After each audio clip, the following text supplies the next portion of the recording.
Skin अगर आप अच्छी रखना चाहते हैं, मेल्स हो या फीमेल्स हो, सिर्फ 3 काम कर लें अपने रोज की रूटीन में। एक दफा रात को सोने से पहले अपनी स्किन को एक अच्छे सा नॉर्मल सस्ता क्लेंजर ले लें। थोड़ा सा क्लेंजर यूज होता है, अपनी स्किन को पहले क्लेंस करें, उसके बाद एक अच्छा सा मॉइस्चराइजर यूज करें और दरमियान में आप इसके जो है ना टोनर का एक एप्लीकेशन दे दें, तो आपकी स्किन बहुत अच्छी रहेगी। पाकिस्तान में सबसे प्यारी मसनूई खूबसूरती किस खातून की है? हमारी जो प्राइम मिनिस्टर है मरीम नवाज, वो मुझे लगता है कि बहुत ग्रेसफुल इन्होंने एज किया है और उन्होंने जो भी अपने फेस पे करवाया है वो उनके ऊपर बहुत सूट कर रहा है। थोड़ा बहुत बोटॉक्स हर एक्टर्स ने करवाया हुआ है। ऐश्वर्या राय ने करवाया हुआ है डेफिनेटली ऐश्वर्या राय को, लेकिन मैं ये कहूंगी अगर आप उनको पहले देखें और उनको आप अब देखें तो बहुत फर्क है। She used to look beautiful before, अब उनका फेस जो है वो स्वेल लगता है। दीपिका भी मुझे लगता है कि बोटॉक्स वगैरह उसने करवाया हुआ, but she is not done कोई भी मेजर उसने चीज नहीं करवाई। काजल का मुझे लगता है कि उसने व्हाइटनिंग ट्रीटमेंट्स जो है वो करवाए हुए हैं, बिकॉज अगर आप उनकी बहुत पुरानी फिल्में देखें, बाजीगर टाइम इनको देखें, तो वो हमारी जो बाहर झुग्गियों में लड़कियां होती हैं उनसे भी गई गुजरी वो लग रही होती हैं। अगर आप उनको अब देखें तो उनका वेरी मच नॉर्मल, जैसे हमारे कलर्स हैं आजकल अच्छी के टोन है, तो ये पॉसिबल नहीं है, क्रीम्स वगैरह से तो नहीं है। फुल बॉडी वाइटनिंग उन्होंने करवाई है। मलाइका अरोड़ा, उन्होंने तो पूरी बॉडी पे आई थिंक सर्जिकल जो है वो चीजें करवाई हुई हैं। फिटनेस की अगर मैं मिसाल दूंगी तो वो मलाइका अरोड़ा की ही दूंगी। वो अपनी एज से के साथ बहुत अच्छी लगती हैं। आयजा खान, उसने सर्जरी नहीं करवाई हुई, आई थिंक उसने भी बोटॉक्स वगैरह ही करवाया है, otherwise she has very beautiful feature. Dolly fashion, lip filler तो उनकी बहुत प्रोमिनेंट है, उनको अच्छा लगता है तो उन्होंने करवाए हुए हैं। जन्नत मिर्जा, उन्होंने एक फिल्म की थी, आई थिंक कि वो एक्टिंग वाला में नहीं है एलिमेंट, लेकिन ये है कि ब्यूटी सिंबल पाकिस्तान में वो है। हानिया आमिर, कोई भी ड्रामा जो होता है हमारा, अगर उसमें कोई मासूम रोती धोती बहू दिखानी होती है तो हानिया आमिर को लिया जाता है। आई थिंक उन्होंने भी फेस पे ना फिलर करवाया हुआ है which was not needed. Aliza Shah, वो एक परफेक्ट मिसाल है इस बात की कि जैसे कहा जाता है ना, अल्लाह ताला जो बनाता है वो बहुत खूबसूरत बनाता है। अलीज़ा शाह जब इंडस्ट्री में आई थी तो आई थिंक उससे प्यारी लड़की जिसके नैन नक्श इतने प्यारे मैंने कभी देखे नहीं थे। एक्टिंग उसकी एवरेज थी, लेकिन फेस वाइज उसके बहुत ब्यूटीफुल फीचर्स थे। लेकिन अगर आप उनको अब देखें तो बीच में गैप के बाद उन्होंने कम बैक किया है और उन्होंने बहुत ही एग्रेसिव सर्जरी कराई है अपने फेस पे। अस्सलाम वालेकुम। वालेकुम अस्सलाम। एक मेकअप आर्टिस्ट का टिकटॉक पे क्या काम है? टिकटॉक एक अच्छा प्लेटफॉर्म है, इसको आप अच्छे तरीके से भी यूज़ कर सकते हैं। इसमें मैं अपने प्रोफेशन को भी पब्लिसाइज करती हूँ, लोगों को अवेयरनेस मिलती है एंड आई थिंक आप इस पे ब्यूटी टिप्स भी शेयर कर सकते हैं। तो मुझे तो इससे बड़े पॉजिटिव रिस्पॉन्स आता है और मैं इसको अच्छे तरीके से यूज़ कर रही हूँ। पहले जो वक्त होता था उस वक्त में खवातीन का पार्लर का काम करना भी गैर मुनासिब, गैर इखलाकी समझा जाता था। तो अभी एक साथ पार्लर का काम, साथ टिकटॉक भी यूज करना, कैसा रिस्पांस मिलता है लोगों से? अच्छा, ये सच्ची फीलिंग आपने शेयर करनी है, फैमिली का क्या रिस्पांस होता है? बिल्कुल, ये चीज़ अभी पहले नहीं थी, ये अभी भी है। सैलून्स और एक और नर्सिंग प्रोफेशन है, इन 2 प्रोफेशंस को हमेशा से जो है टारगेट किया गया है कि ये अच्छा प्रोफेशन नहीं है। मैं ये नहीं कहूँगी ये गलत है, बहुत सारे सैलून्स जो हैं वो सैलून्स की आड़ में गलत काम हो रहे हैं, मैं इसको एडमिट करती हूँ। सोशल मीडिया पे भी हर ऐप पे जो है आप इसको गलत तरीके से लड़कियां भी यूज़ कर रही हैं और वो कुछ लड़कियों की वजह से या कुछ सैलून्स की वजह से बाकी जो चीज़ों पे उस पर ज़रूर उसका जो है इफेक्ट होता है। लेकिन अगर आप अपनी रेप्यूट को नज़र में रखते हुए अपने काम पे फोकस करते हुए अगर आप आगे चलें तो आई डोंट थिंक कि कुछ गलत आप पे हो सकता है। I am almost 5 years I am in this field कि मैं ये कर रही हूँ और अब मैं टिकटॉक भी कर रही हूँ, इंस्टा भी है, I am using every app on social media, लेकिन मैं उसको डिग्निटी के साथ चला रही हूँ। कोई ऐसा कह नहीं सकता कि मेरे किसी भी प्लेटफॉर्म पे कोई भी वल्गैरिटी का एलिमेंट है। इवन मेरे पास वो वाली लड़कियां स्टूडेंट्स आती हैं, लोग प्रेफर करते हैं कि वो मेरे पास आगे सीखें जो आज तक कभी घर से बाहर नहीं निकले, क्योंकि एक रेप्यूट मैंने मेंटेन किया है। तो ये ज़रूरी नहीं है कि आप अगर एक बुरी जगह पे बैठे हुए तो आप खुद भी बुरे बन जाएंगे। आई थिंक आप अपना जो है एक सर्कल अपने मार्क कर सकते हैं जिसमें आप अच्छे तरीके से काम कर सकते हैं। चूहे के अड्डे से निकलने वाला जवारी, शराब के अड्डे से निकलने वाला शराबी और चोरों के साथ बैठने वाला चोर, ये कंसिडर किया जाता है पाकिस्तान में। बिल्कुल ऐसे ही है, आई एग्री, ऐसा है, पाकिस्तान की मेंटेलिटी ऐसी है जिससे मुझे थोड़ा सा इख्तिलाफ भी है। लेकिन अगेन मैं उसी बात पे कहूँगी कि आप अपने आप को अपने वर्क के थ्रू, क्योंकि मैं सोशल मीडिया को अच्छे तरीके से मैं कहती हूँ यूज़ किया जा सकता है, मैं बता सकती हूँ लोगों को कि मैं क्या काम कर रही हूँ, कैसे काम कर रही हूँ। टिकटॉक पे आप अपनी वीडियोस अपलोड करते हैं, अपना काम दिखाते हैं, मैं अपनी डेली लाइफ भी दिखा रही होती हूँ, डिफरेंट चीज़ें दिखा रही हूँ। एंड देन आई थिंक एक बुरी जगह पे बैठने से आप बुरे नहीं हो सकते अगर आपका खुद कैरेक्टर जो है वो स्ट्रांग है। और लोगों की बातों की जहाँ तक बात है, मुझे लगता है कि उनकी बातों को लेके आपको अपने आप को या अपनी हेल्थ को, मेंटल हेल्थ को बिल्कुल भी इफेक्ट नहीं होने देना चाहिए, बिकॉज लोग अगर आप अच्छे हाल में होंगे तो भी बातें करेंगे, बुरे हाल में होंगे तो भी बातें करेंगे। सो आपकी self respect is very important, तो आप उसको मेंटेन रखें और उसके अंदर अगर सर्कल में काम करते हैं तो आई एम श्योर सक्सेस आपको मिलती है। आपने ये सुन रखा है कि जैसा देश वैसा बेस, बिल्कुल। तो ये ना हो कि टिकटॉक का आप रंग पकड़ जाएं। देखिए, टिकटॉक यूज़ करते हुए मुझे ऑलमोस्ट 1 साल हो चुका हुआ है, जिसमें मेरे पास बहुत सारे ऑप्शंस आए हैं कि मैं लाइव भी कर सकती हूँ। डिफरेंट तरह की चीज़ें हैं और आपको पता है कि लड़कियाँ अगर लाइव करती हैं तो उनकी ऑडियंस भी बिल्ड हो ही जाती है। लेकिन मैंने यूके की सिम भी मंगवाई, मैंने उसकी पूरी फॉर्मेलिटीज़ पूरी की कि ठीक है मैं इसको देखती हूँ, लेकिन उसमें जाने से पहले मैंने 1-2 लोगों की लाइव अटेंड की थी, क्योंकि आई वांटेड टू सी कि इसमें होता क्या है। लेकिन मुझे लगा नहीं कि वो ऐसा प्लेटफ़ॉर्म है जिस पे मैं जा सकती हूँ। जैसे कि मैंने आपको कहा कि मुझे अपनी रिप्यूट और अपनी सेल्फ रिस्पेक्ट बहुत इंपॉर्टेंट है हर चीज़ से पहले। तो वहाँ पे मैंने देखा है कि आई वुड से कि it's not meant for girls, लड़कियों को यूज़ नहीं करनी चाहिए। तो बेसिकली अगेन बात वही आ जाती है कि चूज़ आपने करना है कि आपने क्या चीज़ यूज़ करनी है, क्या नहीं यूज़ करनी है। सो टिकटॉक को मैं यूज़ कर रही हूँ, एक अच्छे प्लेटफ़ॉर्म की तरह यूज़ कर रही हूँ, जहाँ पे मुझे उसमें कोई वल्गैरिटी का एलिमेंट लग रहा है, मैं उससे थोड़ा दूर ही हूँ और मैं लोगों को भी ये एडवाइस करूँगी कि उससे दूर ही रहें। आप हवा वाला मेकअप करती हैं, ब्रश जो है वो हवा में रहता है, पता नहीं आप उसको आपकी फॉर्म में क्या कहते हैं। मैं सादा आदमी हूँ तो हवा वाला मेकअप उसको मैंने नाम दे दिया है। कहाँ से सीखा है ये, और वो क्या चेहरे पे उसका कोई असर होता है या वो वैसे ही हिलाते रहते हैं बुरुश? देखिए, मैं आपको अब क्योंकि आप मेल हैं तो मैं आपको उस लैंग्वेज में समझाऊँगी कि आपको समझ आए। जैसे कि आप कोई कार्स लेके जाते हैं, डेंटिंग के लिए और उसकी पेंटिंग के लिए, तो आपने देखा होगा एक कंप्रेसर मशीन होती है जिससे वो उसके ऊपर जो है वो हवा से पूरा जो है वो किया जाता है, पेंट वगैरह किया जाता है। सो इसी की एक छोटी फॉर्म है, जो मेरे पास एक छोटी सी कंप्रेसर मशीन है जिसके आगे एक स्प्रे गन है, उसके थ्रू जो है मैं फाउंडेशंस वगैरह यूज़ करती हूँ। लेकिन उसकी ट्रेनिंग मेरी अमेरिका से हुई है। यहाँ पे पाकिस्तान में आई डोंट थिंक यहाँ पे कोई भी 1-2 लोगों के अलावा सर्टिफाइड इस चीज़ में है। तो उसमें ये है कि आपकी जैसे आजकल केक पेस्ट्री मेकअप है, पाकिस्तान में बहुत ट्रेंड है, सफ़ेद गोरा रंग और केक पेस्ट्री मेकअप, उससे वैसी लुक बिल्कुल भी नहीं आती है।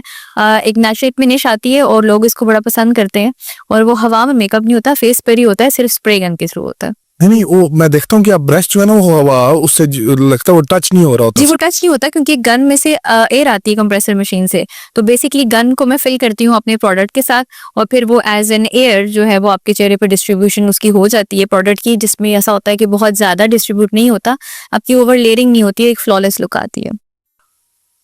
पाकिस्तान में तो जो मेकअप पसंद किया जाता है वो तो एक पूरा वो, मैं आप कैसे आपको समझाऊं कि इधर से ना उसको ऐसे उखाड़ा जाए, यानी कि पूरी ऊपर जैसे बॉइल्ड एग को हम छीलते हैं तो वैसे एक उसकी लेयर उतरती है ऊपर से, तो वैसे ऐसा मेकअप पसंद किया जाता है। ये आप कौन सा स्प्रे वाला ले आई हैं? आप बिल्कुल ठीक कह रहे हैं। मेरे सोशल मीडिया अकाउंट्स पे अक्सर जो मेल कमेंट्स करते हैं, मैं अक्सर बिफोर एंड आफ्टर्स जो है वो लगाती हूँ, तो उसमें जो मेल्स के कमेंट होते हैं वो कुछ ऐसे होते हैं कि आपने जो है आईफोन के डब्बे में नोकिया रख के दे दिया, इनको बैन कर देना चाहिए, इन पे केस करना चाहिए, इस तरह की बातें होती हैं।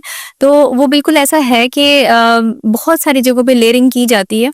एक लेयर लगाई फाउंडेशन की, दूसरी लेयर लगाई, तीसरी, क्योंकि डिमांड लोगों की ये होती है कि हमें गोरा कर दो, चिट्टा कर दो, जैसे आजकल आपने सोशल मीडिया पर सुने बड़े वायरल ये ट्रेंड्स चल रहे हैं। तो उस चक्कर में लोग उसकी लेयरिंग ज़्यादा करते हैं, लेकिन गन से या स्प्रे गन के साथ जब आप इसको यूज़ कर रहे होते हैं तो उसमें लेयरिंग नहीं होती, जैसे मैंने आपको बताया, जो सिंगल एप्लीकेशन होती है और उसमें ये केक पेस्ट्री वाला मेकअप होता नहीं, बिकॉज वो कंप्रेसर मशीन के थ्रू मेरा पूरा होल्ड होता है उसके ऊपर कि मैं कितना डिपॉजिट कर रही हूँ फेस के ऊपर। तो मैं कोशिश करती हूँ मिनिमम जितना फेस पे रिक्वायर्ड हो। मेरे पास अगर कोई बुकिंग में आके कहता है कि मुझे आपने बिल्कुल गोरा कर देना है, तो मैं बिल्कुल भी ऐसा नहीं करती हूँ, मैं उनकी स्किन के अकॉर्डिंगली वर्क करती हूँ, क्योंकि बाहर ऐसा ही होता है, बाहर ये सब कंट्रीज में आप जो है नेचुरल की तरफ क्या, कोई गोरा होने का कॉन्सेप्ट नहीं है। कोई गोरा है तो वो अपनी स्किन टोन में रहेगा, कोई सांवला है तो वो उसको अप्रिशिएट करता है, और काले लोग भी जो है वो अपनी स्किन को अच्छा समझते हैं। लेकिन जो पाकिस्तान में ट्रेंड चलता है, तो ये तो भी तो आपने स्प्रे वाला बता दिया है, लेकिन जो अब यहाँ पे लगाया जाता है कि अभी मैं अपनी जितनी मुझे नॉलेज उसके हिसाब से बताता हूँ कि एक वो लेप लगाना है जिसे बेस कहते हैं, फिर उसके ऊपर ना वो स्प्रे सी है जिसे प्राइमर कहते हैं शायद, फिर उसके ऊपर कुछ लगाना है, फिर एंड पे जाके वो कहीं सुर्खी आनी है, यानी जिसका इतना सा मुंह है उसका भी थोड़ा सा वो बढ़ जाना है मेकअप से। और जब वो थोड़ी देर गुजरनी है ना, 1 घंटा गुजरना है, तो उसमें से ना दराड़ें, जैसे दीवार में नहीं दराड़ें आई होती, तो वैसे, और वो कलर जो है वो ग्रे सा हो जाता है। आपने बड़ा अच्छा क्वेश्चन किया है।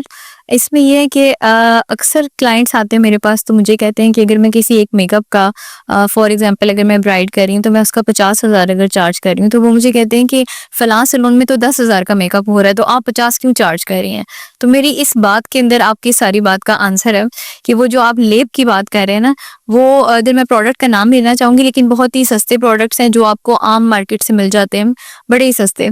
वो आप लेते हैं, उनको पानी में घोलते हैं वो, और वो उसको बेसिकली वो सीमेंट की तरह ही आप समझ लें, एक पूरी प्लास्टर की तरह एप्लीकेशन होती है वो। उसके बाद वो उसके ऊपर जो प्राइमर है वो नहीं यूज होता, स्प्रे जो होता है वो भी उन्होंने अच्छी क्वालिटी का नहीं रखा हुआ होता, सिंपल रोज वाटर डाला हुआ होता है उसके ऊपर, वो उसको स्प्रे करते हैं। तो लो क्वालिटी प्रोडक्ट्स जो है वो यूज हो रहे होते हैं। और अब आप खुद सोचें कि एक स्किन है, ये दीवार नहीं है, ठीक है, उसके अंदर पोर्स हैं। कुछ देर के बाद जब कुछ प्रोडक्ट अंदर एब्जॉर्ब होना शुरू होता है तो वो जो उन्होंने लेप लगाया हुआ होता है उसके अंदर क्रैक्स आना शुरू हो जाते हैं। और ये जो ग्रे वाला चक्कर है वो तब है जब कोई आपसे डिमांड करता है एक सांवला बंदा कि मुझे गोरा कर दिया जाए, तो ये पॉसिबल नहीं है। उसमें अगर आप ब्लैक के ऊपर व्हाइट कुछ अप्लाई करेंगे तो थोड़ी देर बाद अल्टीमेटली उसने ऑक्सीडाइज होकर ग्रे हो ही जाना है। तो ये फर्क होता है 10,000 वाले मेकअप में और 50,000 वाले मेकअप में। 50,000 वाला जो मेकअप है वो ग्रे नहीं होगा? देखिए, मैं जो मेकअप करती हूँ उसमें मैं गारंटी करती हूँ कि जब तक मेरी जो भी मेकअप मुझसे करवाता है जब तक वो खुद उसको वॉश नहीं करेगा, चाहे उसको 24 आवर्स भी हो जाए, तो मेकअप बिल्कुल भी खराब नहीं होता, ना डल होता है, ना क्रैक्स आते हैं उसके अंदर। आपने बहुत सारी बातों में कहा कि white white white white white white, तो ये तो ट्रेंड है ना कि मैनू चिट्टा कर दो। बिल्कुल ऐसा ट्रेंड है कि मुझे कर दो, लेकिन मैं ये कहती हूँ कि अभी चिट्टा मैं ना कल वीडियो देख रहा हूँ, उसने ऐसे बाजू की है, इधर से काली है, इधर से भी काली है, बीच में उसने क्रीम लगाई है, साथ ही उसने ऐसे साफ किया है, ये वाला हिस्सा व्हाइट हो गया, ये दोनों ब्राउन हो गए। बेसिकली वो ब्लीचिंग है। और आजकल ब्लीचिंग में ये है कि उसमें उसको ज़्यादा इफेक्टिव दिखाने के लिए उसमें डिटर्जेंट में जो यूज़ हो रहे हैं इंग्रेडिएंट्स वो ऐड किए जा रहे हैं ताकि स्किन का बेसिकली वो वहाँ से कलर जो है उसको समझ लें उड़ा देती है। लोगों को अवेयरनेस नहीं सरफ है। पाया ना इस पंजाबी का भी है ना। हाँ, इजी वर्ड में आप समझ लें कि सरफ डाला हुआ उन्होंने उसके अंदर, तो आप खुद सोचें कि वो कितना हार्मफुल है ब्लीच जो होती है। लेकिन हमारी आवाम जो है ना वो ये नहीं देखेगी कि हमने पैसे दिए हैं। मेरे पास क्लाइंट्स आते हैं, कहते हैं अगर कुछ ऐसे होते हैं जो ये चिट्टा वाले उसमें आते हैं कि हम वाइट हो जाएं, तो वो अपने आप को फेशियल के बाद जब मिरर में देखते हैं वो कहते हैं हमें तो रिजल्ट नहीं मिला। तो मैं उनसे कहती हूँ रिजल्ट से आपका क्या मतलब है? तो वो कहते हैं कि हम गोरे नहीं हुए, कोई रिजल्ट नहीं है हमारे फेस पे। सो बेसिकली उनको चाहिए कि उनके जो कलर है उसमें फर्क आना चाहिए, वो तब आएगा जब आप स्ट्रॉन्ग ब्लीच यूज करेंगे। अगेन वो बात है कि वो लोकल सैलून्स के अंदर यूज होती है, जो अनएजुकेटेड लोगों ने पार्लर्स जगह जगह खोल लिए हैं, वो ये सब करते हैं, ये लेकिन तो मैं नहीं करती। वो घर के लिए भेज रहा था, कोई ऑनलाइन ऑर्डर था।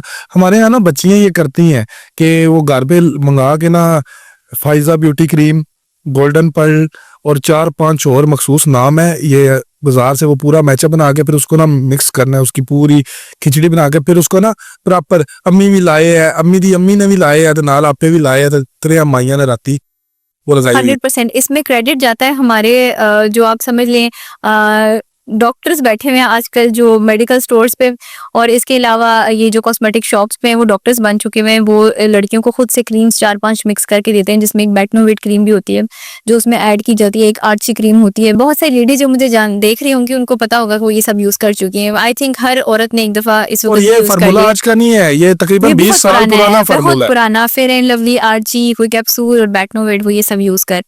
लेकिन आपको पता है कि बेटनोवेट यूज करने के बाद अगर आप जो है आपका सन एक्सपोजर होता है इस तरह की क्रीम्स यूज करने के बाद, और इसमें से कुछ क्रीम्स के अंदर मर्क्यूरी भी है जो कैंसर। व्हाइट होता है। हाँ, व्हाइट तो होता है। व्हाइट लेकिन कैसे होता है आप मुझसे ये भी क्वेश्चन करें। मेरा वो तो पता है। बेसिकली व्हाइट नहीं हो रहा होता, हमारी स्किन के ऊपर लेयर्स होती हैं जो अल्लाह ताला ने स्किन प्रोटेक्शन के लिए बनाई हुई हैं। अब वो जो कहते हैं 7 दिन में आपका रंग गोरा, वो 7 दिन में ऐसे होता है कि आपकी पहले ये दिन एक लेयर हटती है, ठीक है, उसको उड़ा देती है, दूसरे दिन आपकी दूसरी लेयर हटेगी, अल्टीमेटली आपकी जो पर्दे अल्लाह ताला ने बनाए हैं स्किन को कवर रखने के लिए वो हट जाएंगे। तो जाहिर है अंदर से जो स्किन निकलेगी वो इट्स अ बेबी स्किन जो कभी एक्सपोज नहीं हुई, तो वो उनको बड़ा फ्रेश और बड़ा अच्छा लग रहा होता है। लेकिन वो बेबी स्किन जब उनकी एक्सपोज होती है सनलाइट में, या जब वो चूल्हे के आगे जाती हैं लाइट के आगे, तो वो फिर जब वो उसको जैसे ही क्रीम को स्टॉप करती हैं उसके 2 से 3 हफ्ते के बाद या 1 महीने के बाद उनकी स्किन का इतना बुरा हशर होता है कि उनकी स्किन में वेन्स नजर आनी शुरू हो जाती है, इतनी पतली स्किन हो जाती है, चेहरे पे बाल आते हैं, पस वाले दाने। मेरी जो मैं कॉस्मेटिक का जो काम करती हूँ क्लिनिक का, उसके अंदर रोज ऐसी लड़कियां आती हैं, यंग लड़कियां जिनकी स्किन बर्बाद हो चुकी है और इन क्रीम्स की वजह से।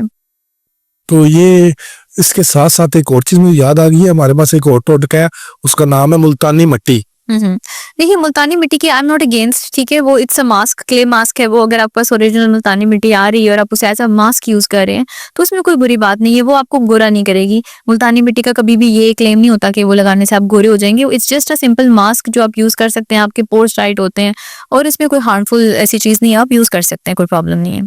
कोई दुनिया में ऐसा जो है साबुन है जो लगाने से भी वो चेहरा साफ हो जाए, या फेस वॉश ऐसा कोई मौजूद है? मैं आपको अपनी बात बताऊं, वैसे तो हम बहुत कम मुंह वगैरह धोते हैं, लेकिन जब साबुन के साथ धो लें ना तो एक अलग सी लुक हमारी आ रही होती है। मैं अपनी जाती बात कर रहा हूँ। फिर शायद आप रोज साबुन से धोते नहीं होंगे इसलिए। हाँ, रोज तो नहीं मैं धोता। हाँ, तो वो फिर बात ये है कि आपका मुंह जो है वो रोज लेकिन जब फिर एक घंटे बाद ऐसे ही हो जाता है। हाँ, अगेन मैं वही बात करूँ ना, एक डस्ट की लेयर है। अब यहाँ पे हमारी इन्वायरमेंट में कोई चीज अगर आप बाहर रख देंगे तो उसके ऊपर डस्ट की लेयर फौरन से जम नहीं, वो जाती तो है। अभी मैं नहा ली है ना, सिर्फ जी। चेहरे पे साबुन नहीं लगाया।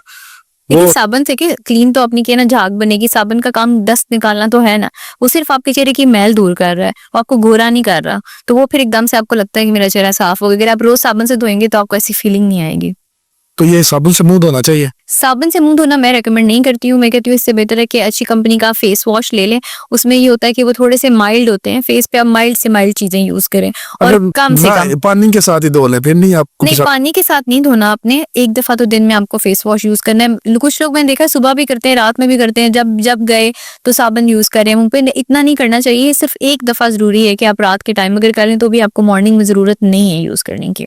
लेकिन मैंने एक वीडियो सुनी थी जिसमें उन्होंने कहा कि आपको अपने फेस के ऊपर कुछ भी यूज करने की जरूरत नहीं है, वो कोई फेस वॉश की टर्म में, साबुन की टर्म में। तो तब से वैसे मैंने छोड़ा हुआ है कि क्या लेकिन जरूरत तो है। फिर आप अपना फेस कैसे साफ करेंगे? पानी के साथ, जैसे पहले लोग करते थे। नहीं, पानी के साथ आए साबुन तो ये अभी कल की इजाद है। नहीं, लेकिन पानी के साथ आप साफ नहीं कर सकते। पहले के लोग फिर बेसन यूज करते थे, ठीक है। हमारे हमेशा हिस्ट्री में अगर आप जाए ना तो कुछ ना कुछ वॉश करने के लिए यूज। फिर अब जो बंदा बेसन से वॉश कर रहा है और जो बंदा सादे पानी से वॉश कर रहा है उसमें फर्क तो है, डेफिनेटली है। तो इसलिए ये कि अगर आप सिंपल पानी से फेस वॉश करते हाँ, तो ये जो लड़कियां अंडा और बेसन मिक्स करके बालों पे लगाती हैं, चेहरे पे लगाती हैं, ये भी फायदेमंद है। देखिए इसमें ये कि किचन की कोई भी चीज जो है ना उसको रॉ यूज करने के मैं अगेंस्ट हूँ कि आपको इस तरह से यूज नहीं करनी चाहिए। इससे बेहतर है कि आप मार्केट में आजकल अच्छी कंपनीज के आपको बने हुए मास्क मिल रहे हैं, आप वो ले लें। तो वो आपको ये फोर्ड भी मत तो यूज करना करें। है ना। बेसन अभी अबू ले आए हैं आधा किलो, और उसमें से पाव अगर मैंने मुंह पे लगा लिए तो नो प्रॉब्लम। हाँ ठीक है, बेसन लगाने में कोई मसला नहीं, लेकिन अब देखिए एक चीज लेमन है। आजकल कहते हैं कि विटामिन सी जो है वो आपका रंग जो है उसको ब्राइट करता है। हाँ जी, तो विटामिन सी बिल्कुल ब्राइट करता है, मैं एग्री करती हूँ। विटामिन सी सीरम्स यूज करने चाहिए और आपकी स्किन को ब्राइट करते हैं। लेकिन लेमन में जो विटामिन सी है ना, वो अगर आप डायरेक्ट यूज कर रहे हैं अपने फेस के ऊपर तो उससे ये है कि आपकी स्किन खराब होगी। उसके बाद जैसे आप सन एक्सपोजर में जाएंगे तो आपकी पिगमेंटेशन भी आएगी, स्किन खराब हो जाएगी। तो सिर्फ लेमन कभी भी रॉ अपने फेस पे अपनी स्किन पे यूज नहीं कर सकते हैं। लेकिन लोग इसको भी यूज करते हैं, टमाटर को यूज करते हैं कि उसमें भी विटामिन सी है, बट ये चीजें आप रॉ नहीं यूज कर सकते ना, तो आपकी स्किन खराब हो जाएगी। आजकल ना एक टूनर सा आया हुआ है, वो रुई के साथ लगाते हैं, टोनर, वो ऐसे ऐसे वो टोनर, टूनर। टोनर, हाँ जी, हाँ, टोनर। स्किन टोन करने की। लेकिन टोनर का है कि वो स्टेप्स होते हैं। आप ये मैं हर एक को कहती हूँ कि स्किन अगर आप अच्छी रखना चाहते हैं, मेल्स हो या फीमेल्स हो, सिर्फ 3 काम कर लें अपने रोज की रूटीन में। एक दफा रात को सोने से पहले आपकी स्किन अच्छी रहेगी। अपनी स्किन को एक अच्छे सा नॉर्मल सस्ता क्लेंजर ले लें, ठीक है, आम बाजार में मिल जाते हैं क्लेंजर। थोड़ा सा क्लेंजर यूज होता है, अपनी स्किन को पहले क्लेंस करें, उसके बाद एक अच्छा सा मॉइस्चराइजर यूज करें और दरमियान में आप इसके जो है ना टोनर का एक एप्लीकेशन दे दें तो आपकी स्किन बहुत अच्छी रहेगी। टोनर बेसिकली आपकी स्किन में पोर्स को टाइट करता है। जितने पोर्स ओपन होते हैं उसमें उतना डर्ट एक्यूमुलेट होता है और फिर वो आपके पिंपल्स और ब्लैक हेड्स और ये सब बनना शुरू होते हैं। सो ये 3 चीजें कर लें तो स्किन अच्छी रहेगी। मैंने वो जितने लोगों को भी वो यूज करते हुए देखा है टूनर, तो वो जिस रुई को वो इस्तेमाल कर रहे होते हैं ना, वो जब वो लगाते हैं तो व्हाइट कलर की होती है, जी जी, लेकिन जब वो रखते हैं तो वो ग्रे, डार्क ग्रे कुछ इस तरह की हो बिल्कुल। जाती है। वो जैसे भी थोड़ी देर पहले आप बात कर रहे थे ना कि मैंने साबुन से मुंह धोया तो मेरा साफ हो गया, तो बेसिकली वो एक लेयर है जो गंदगी की उनके चेहरे पे बनती है। डस्ट की जो बनी हुई है। डस्ट की लेयर है, वो डस्ट की है, या जैसे हम बाहर जाते हैं पोल्यूशन है हमारे, तो वो एक लेयर एक्यूमुलेट हो जाती है। तो जो लोग रोज रात को अपना फेस नहीं क्लीन करते हैं, क्लेंजर नहीं यूज करते हैं, फेस साफ नहीं करते हैं, तो अब वो सोचें कि वो उसी के साथ सो रहे हैं। रात को आपकी स्किन जो होती है वो रीजनरेशन प्रोसेस में होती है, वो डस्ट फिर अंदर जा रही है पोर्स की, फिर पोर्स गंदे हो रहे हैं तो क्या होगा, ब्लैक हेड्स, पिंपल्स, और फिर उनकी स्किन खराब हो जाएगी। यानी आपकी इस बात से मैंने ये अखज़ किया है कि मुंह जो है साबुन के साथ रात को धोना चाहिए। रात को धोना चाहिए क्योंकि मैं इसलिए कहती हूँ रात को धोएं क्योंकि दिन का सारा जो आपका डर्ट है आपको कभी भी बेड में जाने से पहले गंदे चेहरे के साथ, चाहे लेडीज अगर उन्होंने मेकअप किया हुआ है तो उसके साथ सबसे जो बुरी चीज़ अपने साथ कर सकते हैं वो ये है कि जो लेडीज हैं मेकअप के साथ अपने जो है वो सो जाती हैं। अगर आप एक चीज़ अपनी ये रूटीन में चेंज कर लें, मर्द हजरात और जो लेडीज होती हैं, तो आई थिंक उनको स्किन की बहुत सारी प्रॉब्लम से बच जाएंगे और एक मॉर्निंग में सन ब्लॉक अप्लाई कर लें। आई थिंक कोई प्रॉब्लम रहेगी नहीं स्किन की। स्किन की प्रॉब्लम्स के ऊपर तो बात होगी। आजकल ना हमारी स्किन को चेंज करने के भी फार्मूले आ गए हैं, यानी कि कोई अपने होंठ मोटे करवा रहा है, कोई अपनी नाक पतली करवा रहा है, कोई गाल मोटे करवा रहा है, कोई ये अभी एक खातून से मिला, मैं उनका नाम नहीं ले सकता, उनके ये जो आईब्रोज हैं वो ऐसे ही इधर तक पहुंचे हुए हैं, वो ऐसे उन्होंने टाइट करवाए हुए हैं। सही। तो ये क्या है? असल में ये सोशल मीडिया पे ट्रेंड है आजकल बहुत ज्यादा, जो आप आईब्रोज कह रहे हैं इसको फॉक्सी आईज कहते हैं। ये एक ट्रेंड आया हुआ है जिसको आप थ्रेड्स के थ्रू जो है वो आईब्रोज को लिफ्ट किया जाता है। तो जितने ये तो मुझे हमारे ऐसा फील हो रहा है जैसे उनकी स्किन ना ऐसे किसी ने खींच ली है। हाँ, वो यहाँ पे थ्रेड जो है वो डाले जाते हैं और फिर टेम्पल्स से निकाले जाते हैं और वो प्रॉपर उसको खींच दिया जाता है। तो इसको फॉक्सी आईज कहते हैं और आजकल बड़ी ट्रेंडिंग में ये चल रही हैं। आंटी की उम्र तो होगी तकरीबन 52-53, बड़ी मशहूर आंटी हैं, ठीक है, तो वो मुझसे यंग लग रही है। बस ये इन्होंने टाइट करवा लिया। ज़ाहिर है यंग लोगों को तो लिफ्टिंग की जरूरत है नहीं है, उनकी तो ऑलरेडी स्किन प्लम्ड होती है, रिजुविनेटेड होती है। जैसे जैसे आप एज करते हैं वो जब उनको वो चीज़ अच्छी नहीं लग रही होती कि सैगिंग हो रही है स्किन में, जो कि एक नेचुरल प्रोसेस है, तो फिर वो लिफ्टिंग करवाती हैं, तो फिर वो जितना लिफ्ट होगा उनको उतना अच्छा लगेगा। करवाना चाहिए। मुझे पर्सनली अगर मैं कहूँ तो मेरी ओपिनियन ये है कि नहीं करवाना चाहिए, बिकॉज जैसे अब आपने कहा है ना, इस तरह की फेक लुक आ जाती है। तो आई थिंक आपको अगर with the passage of time आप थोड़ा थोड़ा अपनी स्किन की अच्छी केयर करते रहे, ग्रेसफुली एज करें, तो इट्स बेटर कि आप उसी तरह से एज करें। होंठ मोटे करवा लिए जाते हैं। बिल्कुल, फिलर्स की बात हो रही है यहाँ पे। Lip filler is very very much common. आजकल हर दूसरी लड़की जो है वो फिलर करवाना चाहती है, उसको मोटे होंठ चाहिए। कुछ हमारे बहुत सारे इन्फ्लुएंसर्स, टिकटॉकर्स या अगर हम हॉलीवुड बॉलीवुड में देखें तो सबके लिप्स जो है बड़े प्लम्प्ड होते हैं। तो ये देख देख के ये ट्रेंड चल गया और हर लड़की चाहती है कि उसके लिप्स जो है वो मोटे हैं, इसके लिए वो फिलर्स की तरफ जा रही हैं।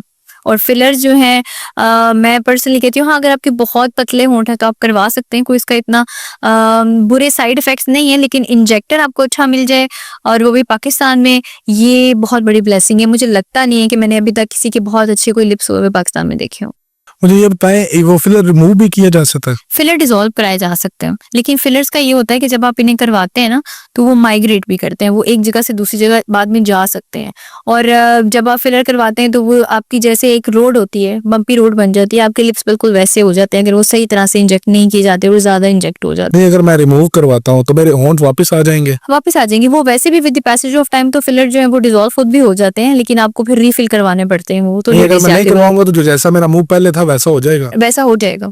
तो ये अपनी शक्ल को बिगाड़ने का क्या? अभी मैं बहुत सारे लोगों को देखता हूँ वो अपने होंठ भी नहीं बंद कर सकते। देखिए, ये तो आप कह रहे हैं ना कि वो शक्ल बिगाड़ी जा रही है, लेकिन उनकी नजर में वो उसको संवार रहे हैं। ये तो आपको बिगड़ी हुई शक्ल लग रही है, लेकिन उनको वो चीज मिल रही है जो वो डिजायर करने। जाहिर है अगर एक औरत चाह रही है कि उसके होंठ मोटे हो जाएं तो वो किसी को देख के इंप्रेस हो रही है, और अगर उसके हो रहे हैं तो वो खुश है इसमें। लेकिन इसमें बहुत बड़े बड़े डिजास्टर भी हो जाते हैं, जैसे कि भी आपने कहा कुछ लोगों के होंठ बंद नहीं हो सकते। तो बिल्कुल ऐसा है, जब लिप्स ओवरफिल हो जाएंगे चार साइड से, उसको फिलर ज्यादा दे दिया जाएगा तो फिर ये है कि वो हो जाएगा। इसमें ये बहुत जरूरी है कि आपका जो इंजेक्टर है ना उसका एस्थेटिक सेंस जो है वो बहुत अच्छी हो और वो आपको ओवरफिल नहीं करे। हमारे गांव में तो जिसके होंठ मोटे होते हैं उसे तो कहते हैं डाची दे उठा लिया। बाकी यहाँ पे तो अब फैशन में अगर ये चीज आ गई है तो देख लें। बिल्कुल, अब फैशन में है ये चीज। अब तो ये है कि जिसके जितने मोटे होंठ होते हैं वो उतनी बड़ी इन्फ्लुएंसर होती है, उतनी बड़ी टिकटॉकर होती है। वाह जी वाह।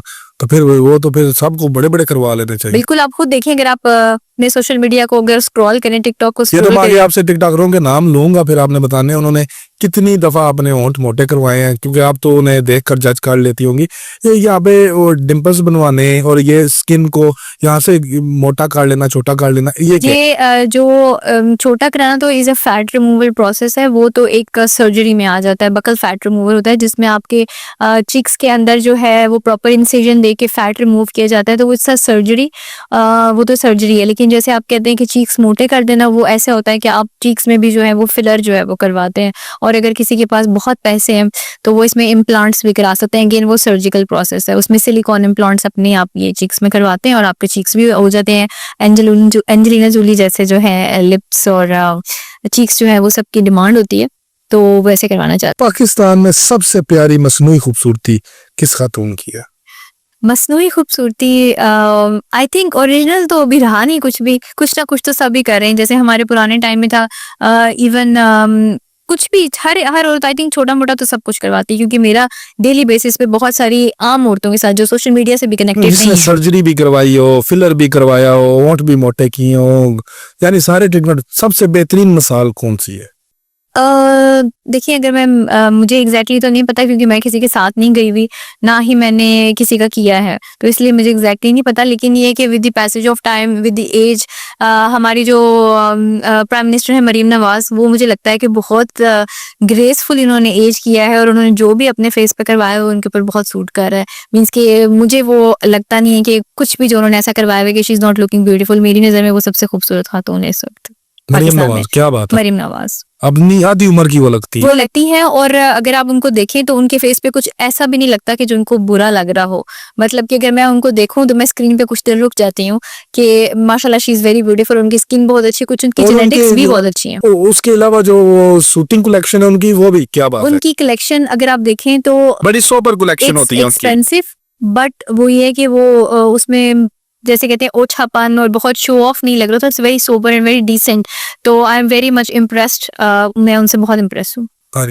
खूबसूरती के हवाले से तो खूबसूरती और पर्सनालिटी एवरीथिंग शी इज। अगर कोई औरत की मुझे कहे मिसाल ने जिसको आप जिससे इम्प्रेस होती हैं, या जिसको आप कहती हैं कि मैं ऐसे एज करना चाहती हूँ, तो मैं मरीम नवाज की तरह एज हाँ करना जी, चाहती ये हूँ। इनकी सियासी राय नहीं, सिर्फ खूबसूरती के हवाले से राय है। बिल्कुल खूब। हाँ, मैं ये अगर मुझे कोई ये कहे मैंने आई उनको विश कि मैं मैंने वैसे देखने वालों को भी दुरुस्त कर दिया कि ये ना कहें कि आप उन्हें जो है सियासी तौर पे पसंद कर। नहीं, ये मैं एक आपने जैसे बात की औरत की खूबसूरती की, तो मैं इससे बड़ा कमेंट नहीं हो सकता कि मैं उनके जैसे एज करना चाहूंगी जिस तरह से वो माशाल्लाह ग्रेसफुल एज कर रही हैं। रियाम खान के बारे में क्या ख्याल है? रेहाम खान डेफिनेटली उन्होंने कोई प्रोसीजर्स करवाए हुए हैं, but I don't think she is gone for surgical process, क्योंकि अगर आप उनको देखें तो उनकी फेस पे लाइंस भी कुछ प्रोमिनेंट होती हैं। कुछ फिलर्स बोटॉक्स तो डेफिनेटली है, क्योंकि आप इस एज में इस तरह से नहीं लग सकते हैं। शी इज लुकिंग गुड, लेकिन फिलर्स बोटॉक्स आई थिंक उनके भी उन्होंने जो मस्ट have- आईब्रोज हैं वो बहुत ऊपर है। हाँ, वो बोटॉक्स से होते हैं, विच इज़ वेरी कॉमन। आजकल जो आपने पहले कहा था थ्रेड लिफ्ट से, तो वो एक बहुत ही फॉक्स साइज आते हैं, वो आर्टिफिशियल लुक है। लेकिन थोड़ी बहुत जो लिफ्टेड आईब्रोज हैं, आई थिंक आजकल थोड़ा बहुत बोटॉक्स हर एक्टर्स ने, हर जो भी मीडिया पे औरत आ रही है उसने करवाया हुआ है। It's very common. Aishwarya Rai ने करवाया हुआ है।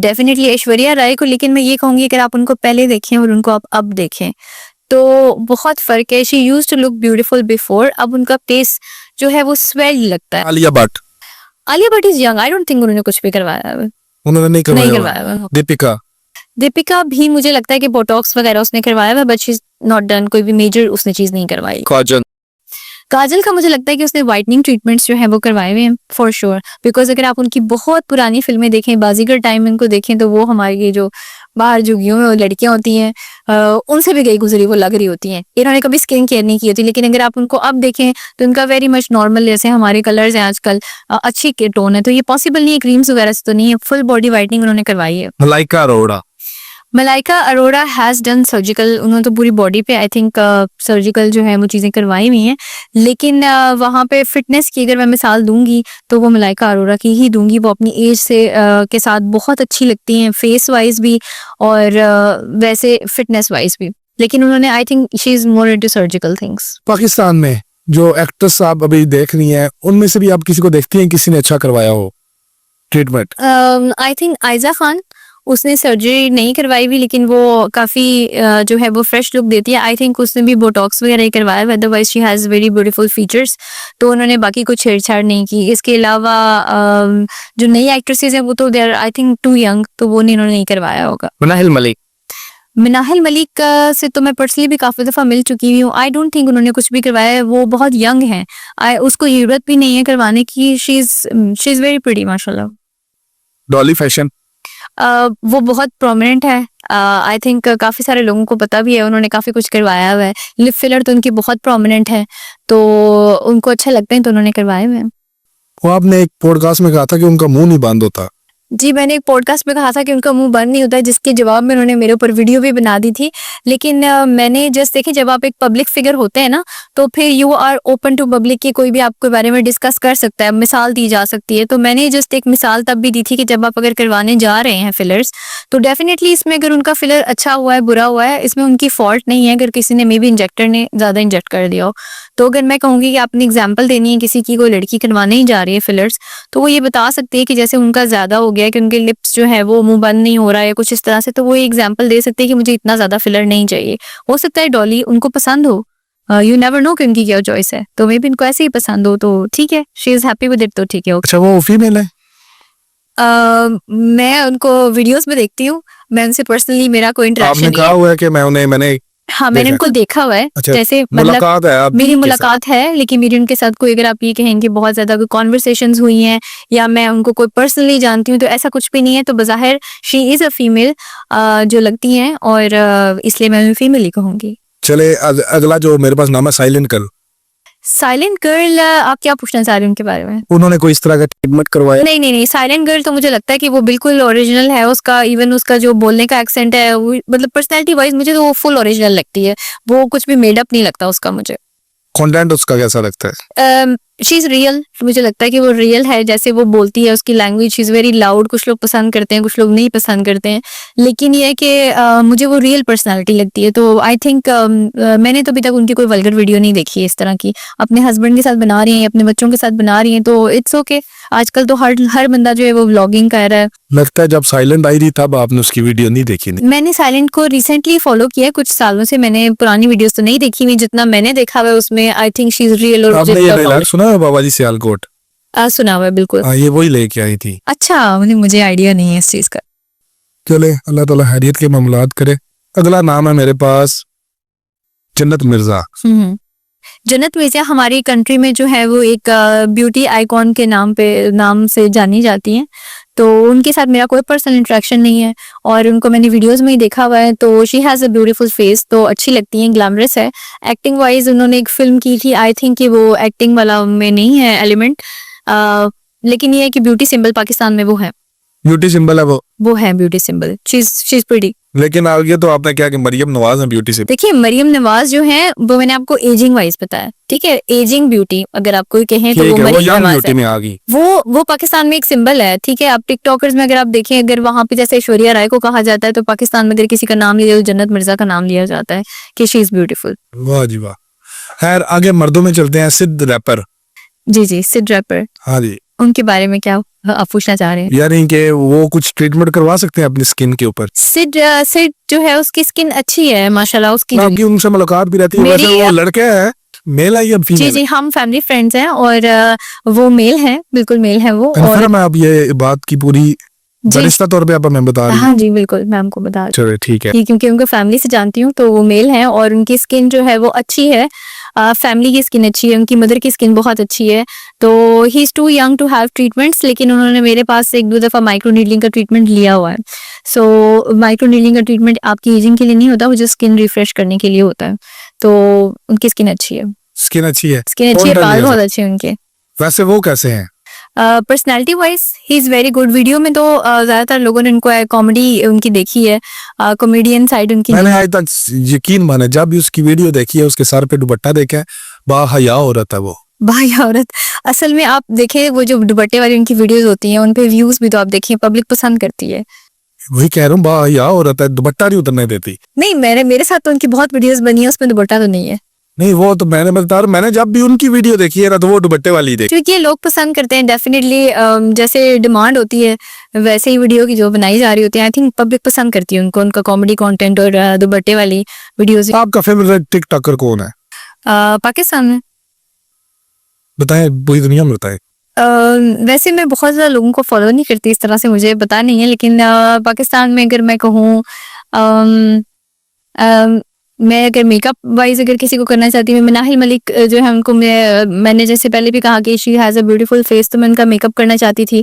उनकी एक्टिंग मुझे पसंद है, जो वो बनाती हैं वीडियोस वगैरह, और मैंने उनका मेकअप किया भी है। तो एज ए टिकटॉकर वो मुझे पसंद थी फेस वाइज। और बाकी अदरवाइज अगर आप कपल्स के बारे में बात करें तो कंवल जुल्करनैन का कपल मुझे पसंद है। उनकी वीडियोस, उनका कंटेंट मुझे अच्छा लगता है, उसमें कोई वल्गैरिटी का एलिमेंट नहीं होता है और वो जो अपनी फैमिली लाइफ में दिखा रहे होते हैं वो अच्छा उस तरह दिखा रहे होते हैं। मेल्स में जाएं तो हमारे जहलम में सिड और शहबाज जो है उनकी वीडियोस मुझे अच्छी लगती हैं क्योंकि वो फैमिली वीडियोस बनाते हैं। ऐसी वीडियो है कि अगर आप अपनी फैमिली में बैठे हैं, कोई बच्चे बैठे हैं, बड़े बैठे हैं, तो आपको वीडियो स्टॉप नहीं करनी पड़ती और आई थिंक अच्छा कंटेंट है। चले मैं अभी कुछ लोगों के नाम लूंगा, आपने उनके बारे में बताना है कि उनका कंटेंट आपको कैसा लगता है। ठीक। पहला नाम है मेरे पास बोला रिकॉर्ड। देखिए ये तो मैं कहूँगी बहुत ही वल्गर कंटेंट होता है उनका। मैंने बहुत ज़्यादा वीडियोस नहीं देखी हैं, 1-2 ही देखी हैं, लेकिन वो ऐसी थी कि मैं फुल देख नहीं पाई। वो लैंग्वेज उनकी इस तरह की होती है कि आप आई थिंक फीमेल्स तो नहीं देख पाती हैं, अगर आप फैमिली में नहीं देख सकते हैं तो वो इट्स नॉट वर्थ वॉचिंग। तो दिखने में आपको कैसे लगते हैं? Look like skin tinned. जैसे उनका नाम है बोला मतलब देखिए Bhola records, it's not like a normal name. तो ही डजंट लुक लाइक, वैसे देखने में आई थिंक शक्ल वाइज वो थोड़ी मासूमियत लगती है शक्ल में, लेकिन जब वो बोलते हैं तो वो सब तो खत्म हो सारी हाँ वो खत्म मासूमियत हो चली जाती है जाती जी। है। चले उसके बाद अगला नाम है मेरे पास राजा एहसन। राजा एहसन हमारे झेलम के हैं और मेरा बहुत ज़्यादा उनके साथ इंटरेक्शन नहीं है। 1-2 दफ़ा किसी इवेंट्स में मेरी मुलाकात हुई है। लेडीज़ की रिस्पेक्ट करते हैं, जब भी मैं उनसे मिली हूँ मुझे लगता है कि वो लेडीज़ को अच्छे रिस्पेक्टेड वे में डील करते हैं। बाकी सबकी ठीक करते है, हैं वो। मेरा तो जो उनके साथ, मैं तो वही बात करूंगी जो मेरे साथ उनकी। कंटेंट कैसा लगता है उनका? कंटेंट मुझे लगता है कि उनका सिर्फ स्नूकर के अराउंड ही है भी। I think he is capable of doing much better, वो कर सकते हैं। और पेंटिंग करते हैं वो? अच्छा मुझे नहीं पता, वही मैंने कहा जो पब्लिक है, ये मैंने देखा है वो नहीं, सिर्फ उनका पब्लिक स्नूकर। के लिए ही वो पेंटिंग करते हैं, पूरी पूरी दीवार पे पेंटिंग करते हैं, लाइन बनाते हैं, बंदों की तस्वीर बनाते हैं।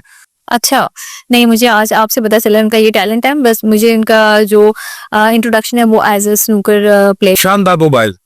शानदार मोबाइल हमारे जेहलम की शान है, उनके लेवल का कोई भी नहीं है। कोई भी नहीं है। हाँ उनके बहुत पास सुपर है। बॉस ऊपर है, अब तो छोटा बॉस पिराक है, अब तो लेवल उनका ऊपर हो गया और ज्यादा। देखने हैं उनका कंटेंट। मैं इनका कंटेंट देखती हूँ, बल्कि मैंने बहुत दफा ये किया कि मैं वीडियो बनाऊं। मुझे बहुत पसंद आई उनके डायलॉग्स, ये लेवल की बात ना कर।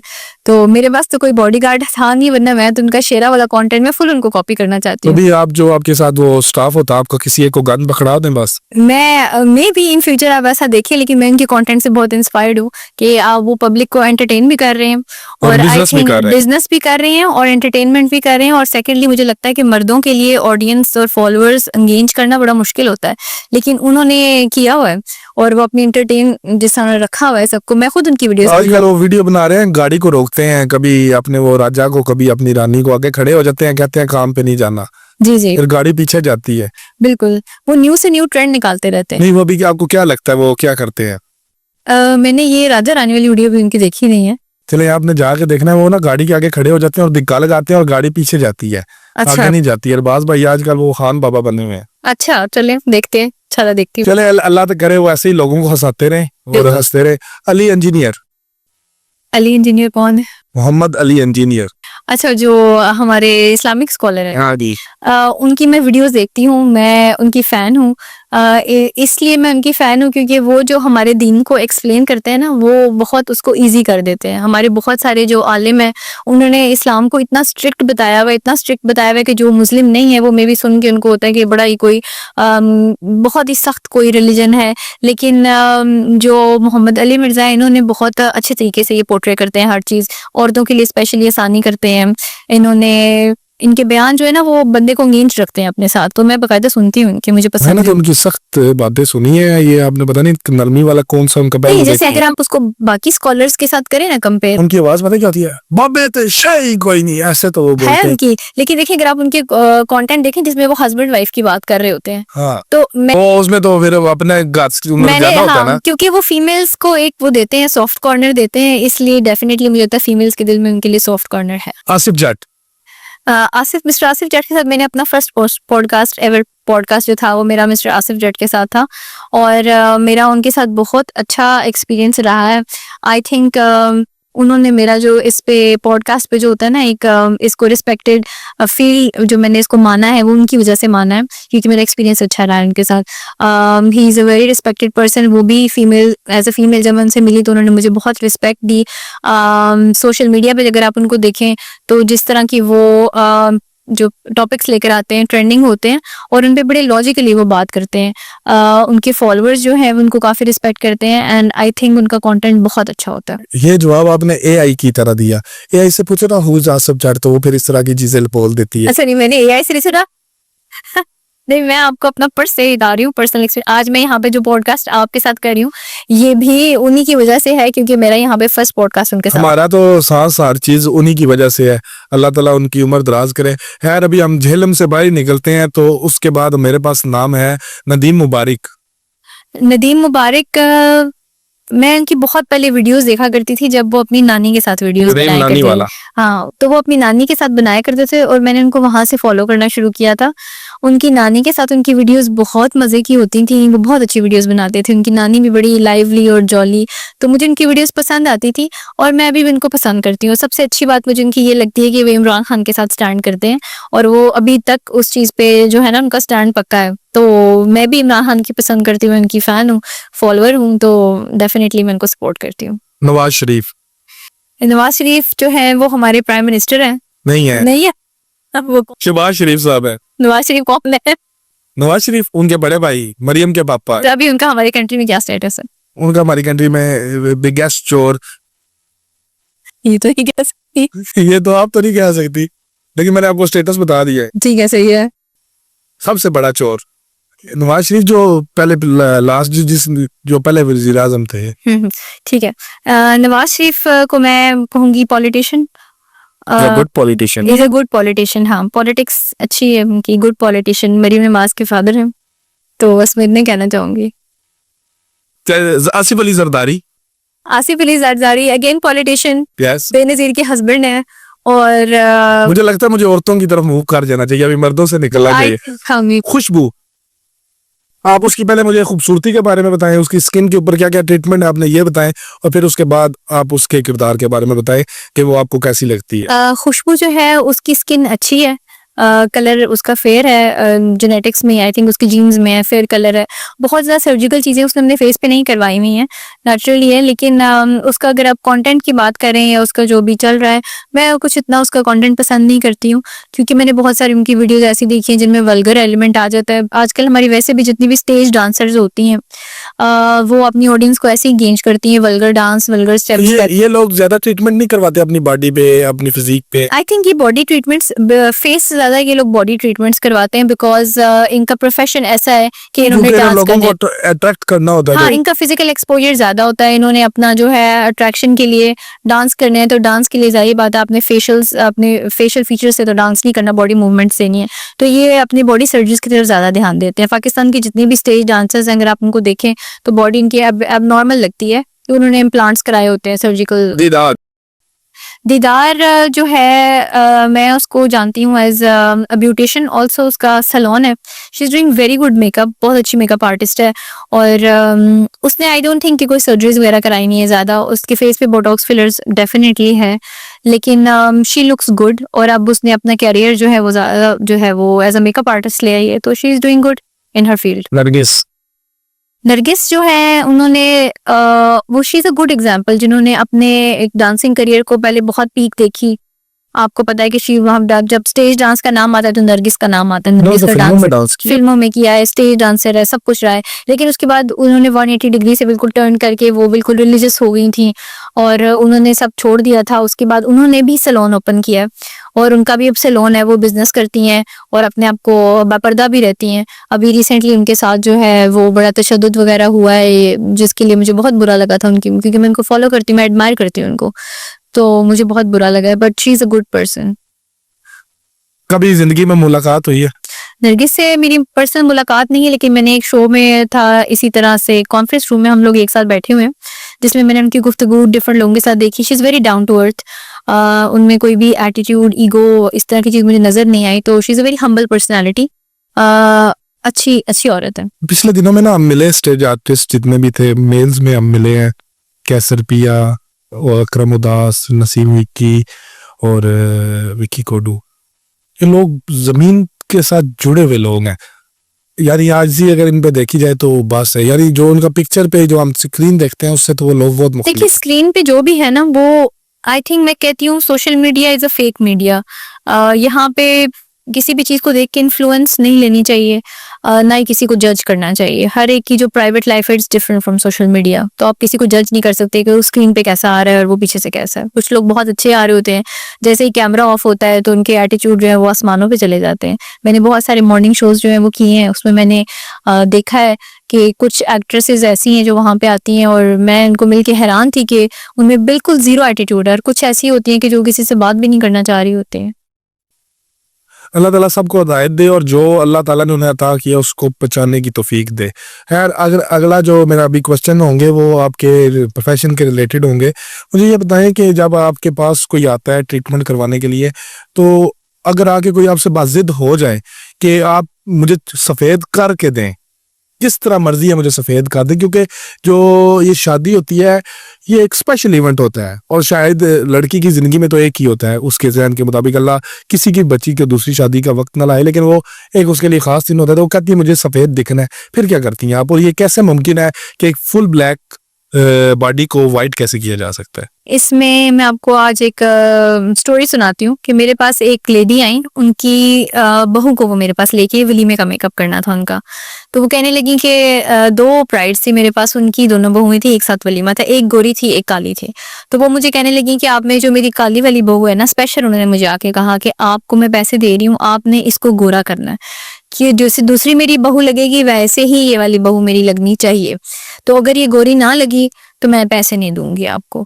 तो इस तरह के केस आते हैं। फिर काले को गोरा, जाहिर बात है हम कर सकते हैं, मैं कर सकती हूँ बिल्कुल, लेकिन फिर उसमें ये होता है कि आप किधर किधर फाउंडेशन लगाएंगे, हाथों पे लगाएंगे, पाँव पे लगाएंगे। मैंने उनको बता दिया था, मैंने कहा हाथ पे मेहंदी लगी हुई है, हाथों पे नहीं हम लगा सकते। लेकिन उनको कोई प्रॉब्लम नहीं था, खानदान बरादरी ने देखना है, मनु दोए जो मेरी बहुआ चिटियां चाहिए, उन्होंने मुझे ऐसे कहा। तो हमने फिर कर दिया। मेकअप से तो आप कुछ भी कर सकते हैं, आप पूरे फीचर्स बदल सकते हैं। आईफोन तो दे डब्बे च नोकिया वाला फिर बिल्कुल कभी कभी करना पड़ता है। देखिए ये हमारी जॉब है, अगर हमें कोई इस चीज के पैसे दे रहा है, वो बजिद हो गया इस चीज पे, तो ये उनकी डिमांड है, ये मेरी चॉइस नहीं है। तो अगर मैंने कर दिया, कभी कभार लोग मुझे कमेंट करते हैं आपको ब्राइड के अकॉर्डिंगली मेकअप करना चाहिए था, आपने बहुत वाइट कर दिया। लेकिन अगर कस्टमर डिमांड कर रहा है और वो मुझे इस मेकअप के तो पे कर रहा है, अगर वो उसकी चॉइस का नहीं है तो फिर फायदा दुआवन साडे मुंडियां दी तो फिर ਤੁਹਾਨੂੰ करना और पड़ता। पार्लर वालियां नु ना ना बेरा तार जी। खैर आगे चलते हैं। मुझे बताइए आप इंटरनेशनली आप मेकअप करके आई हैं, हाँ जी बिल्कुल। ठीक है, तो वहां पे क्या करते हैं कि जो ब्लैक लोग होते हैं वो किस तरह का मेकअप करवाना चाहते हैं, वाइट क्या करवाना चाहते हैं? देखिए वहां पे बाहर की कंट्रीज में ब्लैक जो लोग हैं ना, उनको बिल्कुल भी अपने कलर पे शर्मिंदगी नहीं होती है और वो उसको चेंज नहीं करना चाहते। वो उसमें खुश हैं, वो अपनी स्किन। अब अगर वहां पे आप मेकअप खरीदने के लिए जाएंगे तो स्टोर्स के अंदर आपको डार्क से डार्क फाउंडेशन भी मिलेगा और लाइट से लाइट भी मिलेगा। मतलब डार्क लोगों के लिए भी वहाँ फाउंडेशन बने हुए हैं। वो ये नहीं करते कि अगर वो काले हैं तो वो गोरा होने की कोशिश करेंगे, वहाँ ऐसा बिल्कुल भी नहीं है। ब्लैक अब ब्यूटी। वहां पे इसको बिल्कुल समझा जाता है। अब वो अब जैसे हम लोग अगर वहां चले जाए तो वो कहते हैं ये आइडियल कलर्स हैं इनके, कि ना ये गोरे हैं ना ये काले हैं, दरमियान में आ रहे हैं। पसंद की जाता है हम लोगों का। एशियंस की कंप्लेक्शन को एडमायर करते हैं, काले भी करते हैं गोरे भी करते हैं। और जो गोरे लोग हैं वो इवन वहां पे टैनिंग कराते हैं। गोरे लोग स्पेशल जाके वहां पे टैनिंग कराते हैं, बीचेस में जाके लेते हैं ताकि रंग उनके थोड़े से डार्क हो जाए।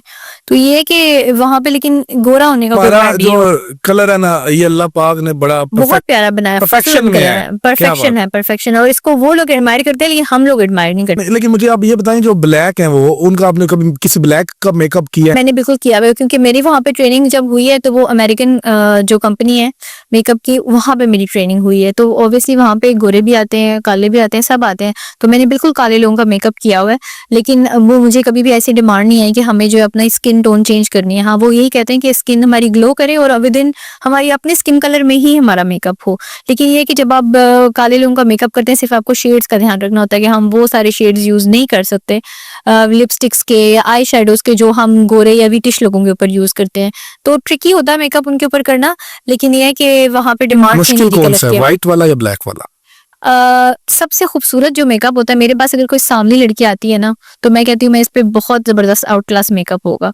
लेकिन जो डिफिकल्ट मेकअप होता है ना सबसे ज्यादा, आई थिंक वो बहुत ज्यादा जो फेयर लोग होते हैं जैसे गोरे होते हैं उनके ऊपर करना मुश्किल है मेकअप। क्यों? उन पे लगता लोगों को ये कि गोरे आसान है, क्योंकि देखिए व्हाइट कलर जो होता है ना, उस पे आप थोड़ा सा भी कोई कलर डालते हैं जब, तो वो बहुत ज्यादा शो होता है। तो आपको बड़े ध्यान से जो है वो कलर डिपॉजिट करना पड़ता है।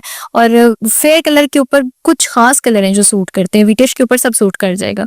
तो वो आपको बड़ा वो कलर व्हील अच्छा, के मैं मुताबिक अभी चलना सोच रहा होगा। था कि आप कहेंगी जो फुल ब्लैक होता है ना, उसका मेकअप मुश्किल है कि अब उसके ऊपर आपने लाली भी लगानी है ना, तो वही हिसाब से लगानी है। नहीं देखिए, ब्लैक का मुश्किल क्या, ब्लैक का इसलिए मुश्किल नहीं है क्योंकि उसके ऊपर है ही आपके पास 2-3 फाउंडेशन, आपने वो यूज करने हैं, ठीक है। कलर वो कभी भी बोल्ड कलर्स बहुत ज्यादा डिमांड नहीं करते, आई शेडोज वो ज्यादा लगा ही नहीं सकते, ठीक है, क्योंकि कलर डार्क है आईज का। ज्यादा से ज्यादा आपको लाइनर लैशेज इनको करने पड़ते हैं। अगर आप कभी उनको देखें कालों को, उन्होंने कभी ज्यादा आई शेडोज नहीं लगाए होते, कोई ब्लश ऑन्स नहीं लगे हुए होते, उनका बड़ा स्मूथ मेकअप होता है जिसमें सिर्फ उनकी जो स्किन है उसको इवन करके थोड़ी ग्लोई लुक देनी होती है। वेयर एज जो गोरे होते हैं उनको ये होता है कि आपको फ्रेकल्स होते हैं, सम टाइम उनकी डिमांड होती है हमें फ्रेकल्स हाइड नहीं करने हैं, फ्रेकल्स हमारे नजर आए, हमारी ब्यूटी है ये। तो अब आपको ऐसे फाउंडेशन बिल्ड करना है कि उनके फ्रेकल्स भी नजर आए और उनकी स्किन जो है वो भी थोड़ी सी इवन टोन हो जाए। फिर आप ना ब्लश ज्यादा लगा सकते हैं, ना लिपस्टिक्स बहुत बोल्ड लगा सकते हैं। तो ये आई थिंक गोरे का मेकअप मुश्किल है। गोरे का तो सबसे आसान मेकअप जो है वो हम लोग की एशियन टोन्स का है। ठीक है, तो फिर यानी कि इधर तो लंगड़ा भी चलसी दलूला भी चलसी हाँ बिल्कुल, हम आपकी उसको फील्ड में। लगड़े को चलता बना देंगे। नहीं नहीं, आपकी फील्ड में, यानी कि अगर यहाँ पे आसान है मेकअप तो जल्दी सीख जाता होगा बंदा पार्लर का काम। सीखना, देखिए अगेन यहाँ पे मेरा काफी सारे पार्लर्स का तो इख्तिलाफ रहता है। पिछले दिनों मेरा काफी ज्यादा आर्गुमेंट्स भी यहाँ पे चली थी। मैं ये कहती हूँ कि जब तक आप एजुकेटेड नहीं होते ना स्किन के बारे में, आपके पास डिग्री नहीं है, सर्टिफिकेशन नहीं है, तो आपको सैलून ओपन नहीं करना चाहिए। अब बाहर की कंट्रीज में आप लाइसेंस के बगैर नहीं ओपन कर सकते। इधर आप देखें, आप इधर से 15,000 दी कुर्सी, 10,000 दा शीशा ते 5,500 रुपए दा तू नहीं मालिया कोलों ऑफिशियल दा पूरा सेटअप, बिल्कुल एग्जैक्टली हमारे एक हर नलकी जिधर आईब्रो बनसन तब पार्लर ओपन। आप मेरे हिसाब में खोल सकते हैं। हाँ, आपको सारा सब कुछ पता है। आप चले जाएं, हर गली में 2 पार्लर हैं। बिल्कुल सही कह रहे हैं आप, हर गली में 2 पार्लर है। मैं यही कह रही हूँ, लेकिन फिर जितने स्किन डिजास्टर, जितने हेयर डिजास्टर्स, लोगों की स्किन खराब हो जाती है, जल जाती है, बाल खराब हो जाते हैं, जल जाते हैं, वो सब इन्हीं सैलून से तो फिर निकलता है। अब फिर अब देखिए, अब कोई मुझे अगर कहता है, अब तो अब आपके अल्हम्दुलिल्लाह पास आए कौन? बाहर किया गाड़ी खड़ी है, मैडम एक उतर कर अपने रूम में चली गई, अंदर जाते हुए बना कहते हैं 10,000 शायद है पर मरते बना दे लै लो। नहीं देखिए, अब जिस चीज की जितनी कॉस्ट है, हमारी आई थिंक आईब्रोज की कॉस्ट जो मैंने रखी हुई है, वो सारे जो भी अच्छे रेप्यूटेड सैलून हैं, बता दें हम लोग आई थिंक 150 चार्ज कर रहे हैं और बाकी सैलून में 250-250 चार्ज कर रहे हैं। ये तो गली में भी इतना ही है। गली में मैं वही आपको बता रही हूँ कि मैंने मेरे सैलून में मैं हर क्लास को दुल्हन आपके सैलून में कितने पैसों से तैयार हो सकती है? मैक्सिमम देखिए 50,000 में। मिनिमम मैंने 10,000 में भी की हुई है।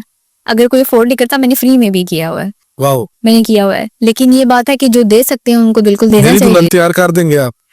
बिल्कुल कर देंगे। चलो ये बिल्कुल ठीक हो गया। ये फ्री वाला आपने जो बताया है, तो हो सकता है अभी आपके पास फिर रश बन जाए इस वीडियो फ्री से मतलब ये है कि फ्री हम उनको देते हैं जो जेन्युइनली फ्री अफोर्ड करते हो। मेरे पास लड़कियां आके ट्रेनिंग भी लेती हैं जो कुछ भी पे नहीं करती हैं, मैं उनसे कुछ भी चार्ज नहीं लेती, लेकिन वो ट्रेनिंग मेरे हिसाब में पाकिस्तान अभी जेलम में कोई भी सैलून ऐसा नहीं है जो फ्री ट्रेनिंग दे रहा हो।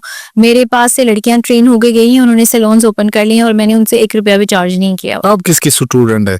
मैं आपको बताया, मैं अमेरिका से ट्रेनिंग लेकर आई हूँ और इसके बाद मैं दुबई में अरेबिक सैलून में भी जो है ट्रेनिंग की हुई पाकिस्तान है। में किससे सीखा है? मैंने पाकिस्तान में किसी से सीखा। मैंने तो सुना है कि आपने जेलम में किसी से सीखा है। देखिए, आप जेलम में हर सैलून में जाएंगे, कोई हर में अगर नहीं है कि सैलून है जिसमें ये काम। नहीं, मैं आपको कुछ और का बताती हूँ। कुछ लोग, कुछ सैलून्स कहते हैं मैं उनकी वर्कर रही हूँ, कुछ कहते हैं कि मैंने उनसे सीखा है। और ये जब मैं अपने सैलून से पहले फ्रीलांसिंग भी करती थी, तब मैं एज अ फ्रीलांसर, मेरा पेज था, मैं काम करती थी, तब मुझे किसी ने अपने स्टूडेंट नहीं क्लेम किया। जैसे ही मैंने जब हम टीवी पे ऑल ब्राइडल कॉन्टेस्ट विन किया, उसके बाद स्टूडेंट का टैग लग गया था मेरे साथ। तो मेरा क्वेश्चन ये है कि अगर मैं स्टूडेंट हूँ किसी की, फॉर एग्जाम्पल, तो स्टूडेंट के काम में उस्ताद की झलक नजर आनी चाहिए। मेरा क्लेम ये है कि मेरे लेवल का कोई भी मेकअप इस वक्त जेलम में नहीं करता है। मैं तो खुलेआम आपके यहाँ पॉडकास्ट पे चलने से आपके जो फैमिली थी वो भी स्ट्रांग, इन लॉज भी स्ट्रांग, तो ये काम का शौक क्या बचपन से ही था? पहले फ्रीलांसिंग करनी? नहीं, बचपन से तो मुझे बिल्कुल नहीं था। I always wanted to be a doctor. मैं डॉक्टर बनना चाहती थी और मैंने अपनी जब FSC हाँ बस वो उसका टच अभी फेस में आ रहा है। मेकअप डॉक्टर साथ स्किन के भी मैंने एस्थेटिक कोर्सेज कर लिए, तो वो मैं उस फील्ड को बीच में ले ही आई हूँ बिकॉज मेरा हमेशा से पैशन रहा था कि मुझे मेडिकल में जाना है। लेकिन उस वक्त कुछ ऐसा सिस्टम था मेरे टाइम पे कि वो सिफारिश वगैरह और ये सब चल रहा था और मार्क्स का कोई इसमें चक्कर नहीं था, तो खैर वो नहीं हुआ उस वक्त। फिर ये है कि मुझे शौक था, मैं शौकिया तौर पे मैंने अमेरिका में डिफरेंट कोर्सेज किए थे सिर्फ अपनी शौक के लिए, तब प्रोफेशन का कोई मेरा नहीं था।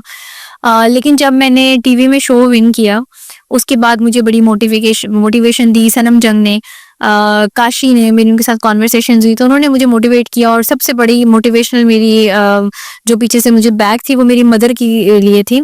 मदर ने मुझे जो है इस पे फोर्स किया था कि अगर मैं करना चाह रही हूँ तो मुझे अब कर लेना चाहिए बिकॉज मेरा एक मीडिया में नाम बन गया है। तो मैंने उसके बाद सैलून ओपन किया और मैं इसको शौकिया करती हूँ। इसी वजह से मेरे सैलून में मैं 20 दूल्हे नहीं बिठा के रखती हूँ, मेरे क्लाइंट्स को पता है मैं अपॉइंटमेंट्स पे काम करती हूँ। यहाँ पे किसी सैलून में अपॉइंटमेंट बेस्ड काम नहीं होता है, वॉक इन कस्टमर्स है, लेकिन मेरे सैलून में अपॉइंटमेंट्स पे काम होता है क्योंकि मेरी बिलीव ये है कि मैं कम करूँ लेकिन अच्छा करूँ बिकॉज मेरे लिए मेरा नाम मेंटेन करना बहुत जरूरी है। तो मैंने बस इसीलिए किया। मेरा जितना शौक भी करेंगे साफ सुथरा करेंगे, कम करेंगे लेकिन अच्छा करेंगे। इसी वजह से मेरा रेट जो है वो भी रहता है दूसरों से ज्यादा है। थोड़ा सा ज्यादा है। ब्राइडल में सब कहते हैं ज्यादा है, लेकिन मैं उनको एक्सप्लेन करती हूँ कि जो मैं दे रही हूँ वो आपको बाकी लोग दे भी नहीं रहे हैं। जो गारंटी मैं करती हूँ वो कोई नहीं करता।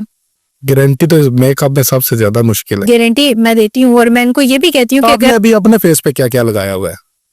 अपने लिपस्टिक, लिपस्टिक लगी हुई है, ब्लश लगा हुआ है मेरे फेस के ऊपर, मस्कारा लाइनर भी मैंने किया हुआ है और उसके बाद लाइट सा फाउंडेशन भी है। फाउंडेशन लाइट्स है। लाइट्स है। अगर ऐसे करेंगे उतरेगा? नहीं बिल्कुल नहीं उतरेगा। ये देखिए ये फिक्स वाला आपने अपना भी फिक्स वाला किया हुआ नहीं है? फिक्स वाला नहीं किया हुआ मैंने, लेकिन मैंने बहुत लाइट यूज किया हुआ। मुझे लगता है कि डेली बेसिस पे इतना ज्यादा मेकअप स्किन को खराब करता है। ठीक है, ये आपने यानी कि वीडियो के लिए किया। अगर वीडियो ना तो जिस करनी तरह है मेरा पॉडकास्ट नहीं होता तो जो मैं नॉर्मल में वेयर करती हूँ जिस तरह सन ब्लॉक होता है और मैं ब्लश यूज करती हूँ और थोड़ी सी लिपस्टिक बस। लेंस लगाती हैं बच्चियां, ठीक होते हैं वो? हाँ लेंस लगाने में कोई बुरी बात नहीं, आप लगा सकते हैं, लेकिन आप जो अगर आप हर डेली बेसिस पे लगा रहे हैं तो फिर आई थिंक वो आपकी आंखों में ड्राइनेस कर सकती हैं और खराब हो सकती है आंखें। बाकी अदरवाइज अगर आप फैशन के लिए यूज करें तो इट्स गुड, आप कर सकते हैं। अब हम आते हैं बालों पे। कुछ बच्चियां हैं हमारी, उनको शौक होता है लंबे बाल रखने का, बिल्कुल। उसके लिए क्या करना पड़ेगा? देखिए लंबे बाल कभी भी आप कोई तेल से, किसी भी तेल से लंबे बाल नहीं कर सकते हैं। कोई सैलून ट्रीटमेंट ऐसा नहीं जिससे आपके बाल लंबे हो जाएं। हाँ मेडिकल अगर उसमें ट्रीटमेंट्स में बात करें तो उसमें पीआरपी का ट्रीटमेंट ऐसा है जो आपके बालों में पीआरपी इंजेक्ट की जाती है स्कैल्प के अंदर, उससे आपकी हेयर ग्रोथ अच्छी होती है। बाकी सप्लीमेंट्स अगर आप लेते हैं, डाइट आपकी अच्छी है और आपकी जीन्स अच्छी हैं तो ही बाल लंबे हो सकते हैं। कोई भी तेल या नुस्खा बाल लंबे नहीं कर सकता। घुंघराले बाल, उन्हें सीधा करने के लिए? उनको सीधा करने के लिए हमारे पास जो है वो ट्रीटमेंट होता है सैलून में जो केराटिन के नाम से है, वो आप यूज कर सकते हैं। उससे जो है बाल 1 साल तक भी सीधे हो जाते हैं। 1 साल तक? 1 साल तक। तो अक्सर ये होता है जब आप बाल को इस स्ट्रेट करवाते हैं या सीधा करवाते हैं तो बाल टूटना शुरू हो जाते हैं। बिल्कुल ऐसा है। वो डिपेंड करता है कि आप कौन सा प्रोडक्ट यूज कर रहे हैं। एक चीप प्रोडक्ट आता है, एक एक्सपेंसिव प्रोडक्ट आता है। अब अगर किसी सैलून में 5,000 7,000 की केराटिन हो रही है और एक सैलून के अंदर 25,000 की केराटिन हो रही है तो 500 की भी हो जाती है जी, तो फिर आप वो 500 देखें। अगर मेरा एक प्रोडक्ट के पीछे से 10,000 का आ रहा है और मैं इसको फिर जाहिर बात है अपना मार्जिन तो रखूंगी, बिजली जाया होगी, मेरी 2 वर्कर 3 वर्कर बाउंड हो जाएंगी, तो मैं इसका एटलीस्ट 17,000 18,000 तो चार्ज करूंगी। बाल जो बढ़ेंगे वो फिर आगे से कर्ली निकलेंगे। जाहिर है जो आपकी रूट्स निकलेंगी वो तो आपके जिसके ऊपर प्रोसेस कर दिए बाल के ऊपर वो स्ट्रेट रहेगा। जिस बाल के ऊपर प्रोसेस नहीं हुआ, जो वर्जिन बाल है आपका, वो तो आपकी नेचुरल फॉर्म में बाल आएगा। नीचे से बढ़ता है या ऊपर से बढ़ता है? बाल आपके स्कैल्प रूट्स यहाँ पे होती है ना, स्कैल्प से बाल यानी ऊपर स्कैल्प से बढ़ेगा। हाँ ऊपर से बाल आएगा। आपका जो फ्रेश बाल होता है जो सबसे फिर नया आगे से ये नोके क्यों काटते हैं?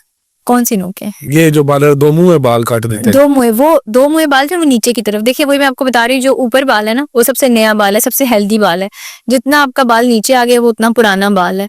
तो जितने पुराने बाल हैं डाइंग करने से कहते हैं ये नीचे से काटोगे ये बढ़ना शुरू हो जाएगा। नहीं, बढ़ते नहीं है। उससे सिर्फ ये होता है कि जो आपके स्प्लिट एंड्स होते हैं ना वो अगर आप रखते हैं तो जब आप ब्रश करते हैं ना तो बाल आपके उसमें फंसते हैं, टूटते हैं बाल ज्यादा।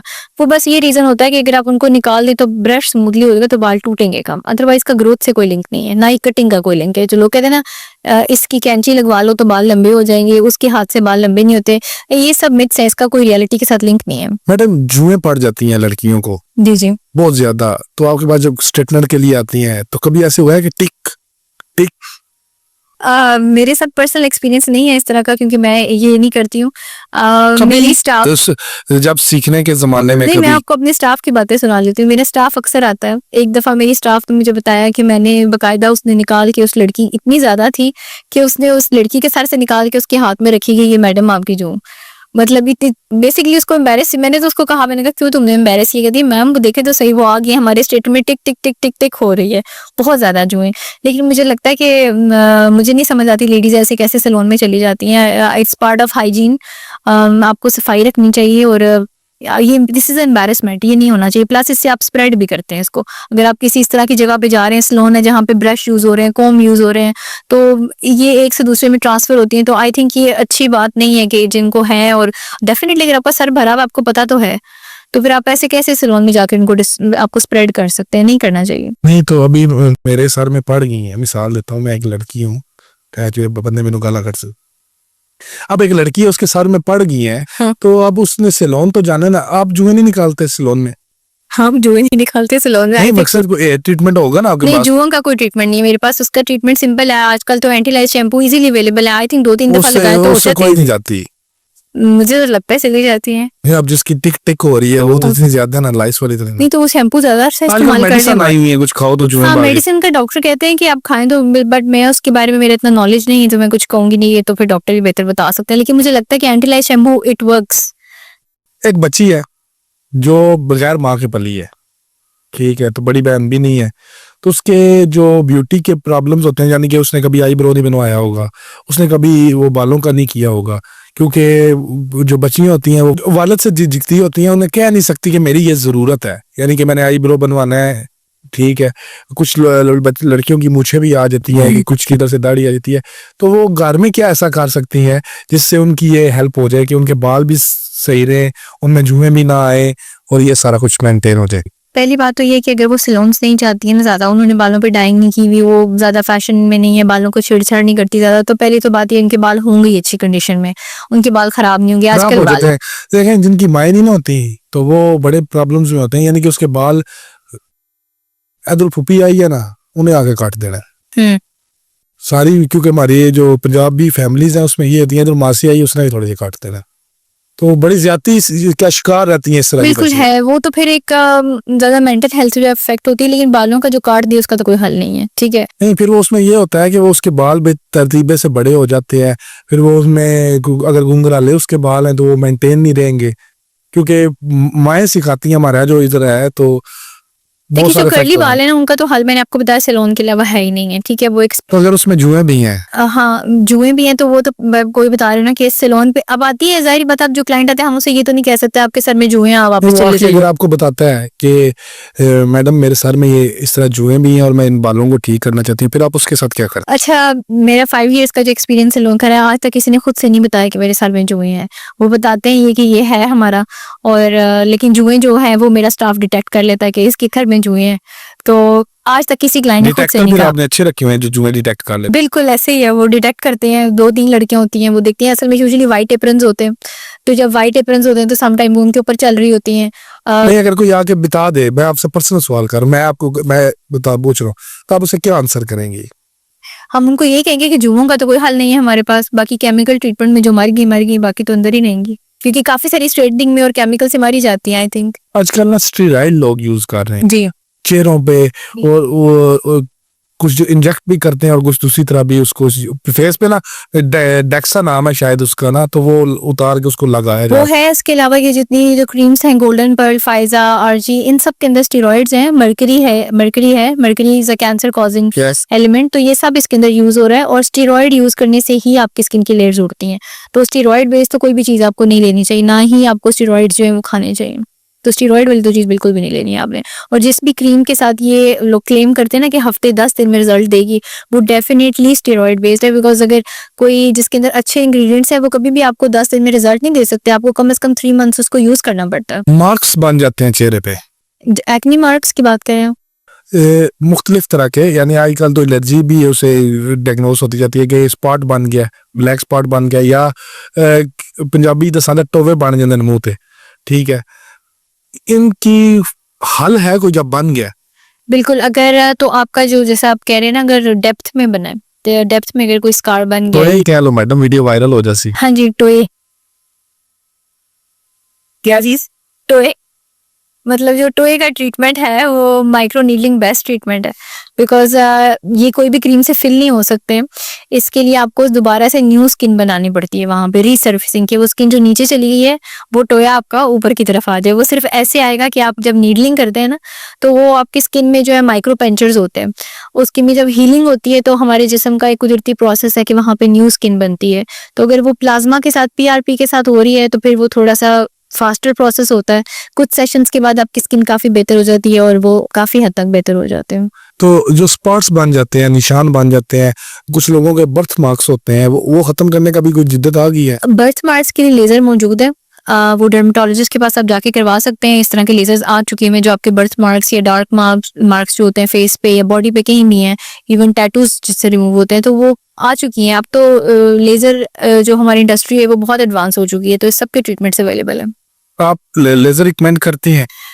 डिपेंड करता है कि आप किस चीज़ के लिए। हेयर रिमूवल लेज़र जो है वो मैं डेफिनेटली रिकमेंड करती हूँ, वो करवाना चाहिए। बिकॉज आप ये जो दूसरे वाले मेथड्स लेते हैं हेयर रिमूवल की, लाइक थ्रेडिंग और वैक्सिंग जो लोग करते हैं, उससे स्किन बहुत डैमेज होती है। उससे 1000 टाइम्स बेटर है कि आप लेज़र करवा लें, क्योंकि पाकिस्तान में जो भी चीज आती है ना उसे बड़ी देर से एक्सेप्ट किया जाता है। ऐसे ही है। ठीक है, तो मैं ये इस पे पूछूंगा कि जो ये लेजर अभी उसके बारे में मिथ्स हैं कि कैंसर हो जाता है आपको लेजर इस्तेमाल करने के बाद, इसमें कितनी सदाकत है? नहीं, ऐसा कुछ भी नहीं है। हेयर रिमूवल लेजर से बिल्कुल भी आपको कैंसर नहीं होता। उसमें सिर्फ ये होता है कि अगर मशीन अच्छी यूज नहीं हो रही है तो आपका मे बी रिजल्ट अच्छे नहीं आएंगे, या बाल मोटा होकर वापस आ सकता है। अगर हीट ठीक तरीके से यूज नहीं की जा रही तो फिर भी जो है आपके बालों की ग्रोथ उससे इफेक्ट हो सकती है। लेकिन cancer, I don't think laser hair removal से तो कैंसर नहीं होता। मुझे ये बताएं कि ये जो लाइफ होती है हेयर रिमूव की, वो कितनी होती है अगर आप लेजर से रिमूव करते हैं तो? देखिए, ये जो एक वर्ड है ना, permanent hair removal laser, yes, ऐसा false है, ये कोई तो- लेजर एग्जिस्ट नहीं करता है। ये सिर्फ पब्लिसिटी की है। इसको ये कहा जाता है सेमी परमानेंट रिमूवल। ठीक है,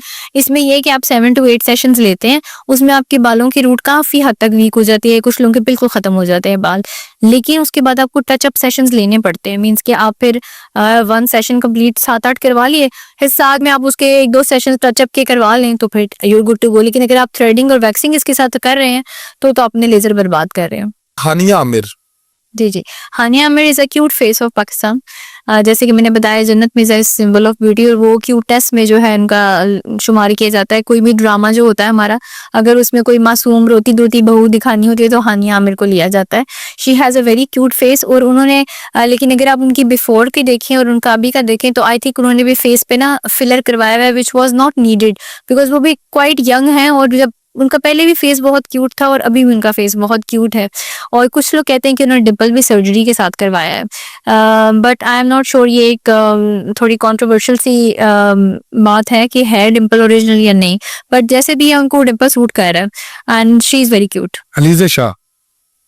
अलीज़ा शाह के बारे में मैं ये कहूँगी, वो एक परफेक्ट मिसाल है इस बात की कि जैसे कहा जाता है ना, अल्लाह ताला जो बनाता है वो बहुत खूबसूरत बनाता है। अलीज़ा शाह जब इंडस्ट्री में आई थी तो आई थिंक उससे प्यारी लड़की जिसके नैन नक्श इतने प्यारे मैंने कभी देखे नहीं थे। एक्टिंग वाज उसकी एवरेज थी, लेकिन फेस वाइज उसकी बहुत ब्यूटीफुल फीचर्स थे। उसकी आंखें, उसकी नाक, उसके होंठ सब बहुत प्यारा था। लेकिन अगर आप उनको अब देखें तो बीच में गैप के बाद उन्होंने कम बैक किया है, एंड अब वो मे बी अगर आप उनको देखें तो उनके अंदर जैसे मुझे लगता है कि उन्होंने गोरों का ट्रेंड जो है वो फॉलो करने की कोशिश की है। जैसे कोई भी जैसे जो पॉप स्टार्स होते हैं ना, गोरे जो होते हैं, उनको देख के उसकी झलक नजर आती है। और उन्होंने बहुत ही एग्रेसिव सर्जरी कराई है अपने फेस पे। अगर आप उन्हें गौर करें तो अब एक न्यू सर्जरी आई जिसमें आपका जो जॉ होता है ना, जॉ की भी कटिंग हो जाती है यहाँ से प्रॉपर, ये आपकी बोन्स काटी जाती हैं, ये सब कुछ किया जाता है। तो उन्होंने प्रॉपर मे बी किसी दूसरी कंट्री में जाके ये सर्जरीज करवाई हैं और उनका फेस टोटल चेंज हो चुका है। अब उनके अंदर वो मासूमियत नहीं रही, वो भोलापन जो उनके फेस पे नजर आता था वो खत्म हो चुका है। तो आई थिंक उन्होंने एक अच्छे चेहरे को बिगाड़ दिया है, इवन दो कि she was so young.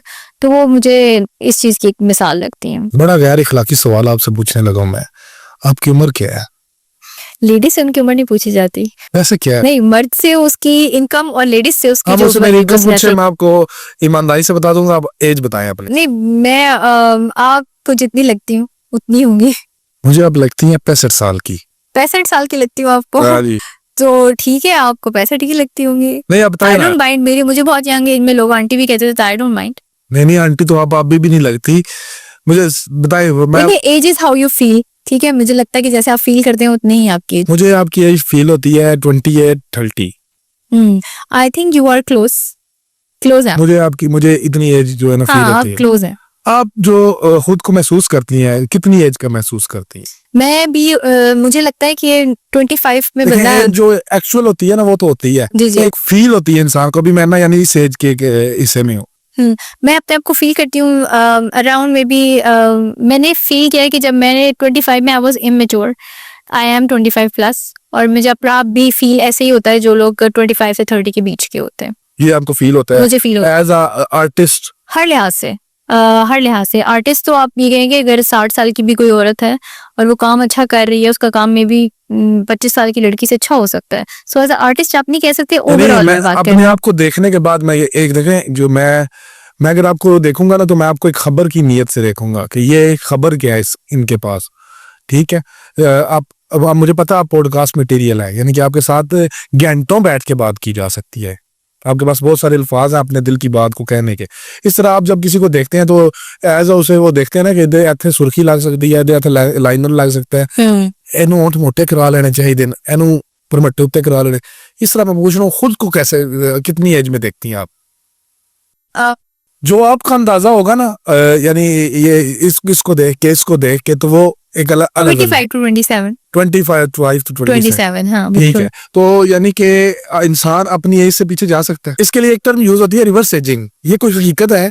Reverse ageing मैं इससे कम्प्लीटली एग्री तो नहीं करती हूँ, एज को रिवर्स नहीं आप कर सकते हैं, लेकिन हाँ इसमें ये है कि स्लो डाउन किया जा सकता है। अब जो है अवेयरनेस हो गई है, आप अगर अपनी केयर अच्छी करते हैं फिटनेस के लिहाज से, सब कुछ ये नहीं होता कि आप स्किन के ऊपर क्रीम्स वगैरह लगा लें और आप जवान रहेंगी या आप सर्जरीज करा लें, ऐसे नहीं होता। अगर आपको इंटरनली अपने आप ने फिट रखा होता है, वेट स्पेशली बहुत मैटर करता है। जो ओवरवेट लड़कियां होती हैं, मैंने देखा है 20 साल की लड़की अगर ओवरवेट है तो वो 30-35 की लग रही होती है। तो सबसे पहले जो चीज़ होती है ना आपका वेट, अगर आप अपने वेट कंट्रोल किया हुआ तो आप वैसे ही यंग नजर आ रहे हैं। फिर अगर आपने अपने आप को मेंटेन किया हुआ, मैंने देखा है लड़कियां शादी होती है छोड़ देती हैं अपने आप को, बिल्कुल वो खत्म कर देती हैं, अपना हुलिया ऐसे बना के रखती हैं। तो अगर आप अपने आप को फुली मेंटेन रखते हैं, ग्रूम्ड रखते हैं, तो आई थिंक आप अपनी एज से पीछे लग सकते हैं। सो ये इज अ कलेक्टिव थिंग, काफी सारी चीजें इकट्ठे होके जो वे करती हैं। और सबसे बड़ी चीज जीन्स भी आपकी मैटर करती हैं। कुछ लोग वैसे ही अपनी जीन्स ऐसी होते हैं कि वो अपनी एज से कम लगते हैं, जैसे मेरी फैमिली में ऐसे है। यानी आप भी अपनी उम्र से कम लगती है? मैं अपनी उम्र से कम लगती हूँ बिल्कुल। और यंग एजिंग यानी रिवर्स एजिंग कोई ऐसी साइंस नहीं है अभी तक? रिवर्स एजिंग की साइंस हो ही नहीं सकती ऐसे। देखें ये अल्लाह ताला ने ऐसा कोई निजाम बनाया नहीं है, ना अभी पता है, सबने आगे जाना है और आगे की तरफ ही जाना। हमारे पास बहुत बड़ी मिसाल है मरियम नवाज साहिबा। देखिए मरियम नवाज ने, अगेन बात ये है कि वो रिवर्स नहीं हुई है, उन्होंने मेंटेन किया है अपने आप को, वो उसको मैं मेंटेनेंस कहती हूँ। आप देखिए उनको देखिए, यानी अगर आप उनकी शादी की तस्वीर देखें ना, वो आज उससे ज्यादा प्यारी लगती है। वो देखिए, हाँ अगेन आपने बिल्कुल ठीक है, लेकिन अगर आप वो तस्वीर देखें ना शादी वाली उनकी पहले की तस्वीर देखें, उनका एक चबी फेस है, एक वो जो आपकी यूथनेस होती है ना, उसमें आपका एक कुदरती वो एक चबी सा फेस होता है।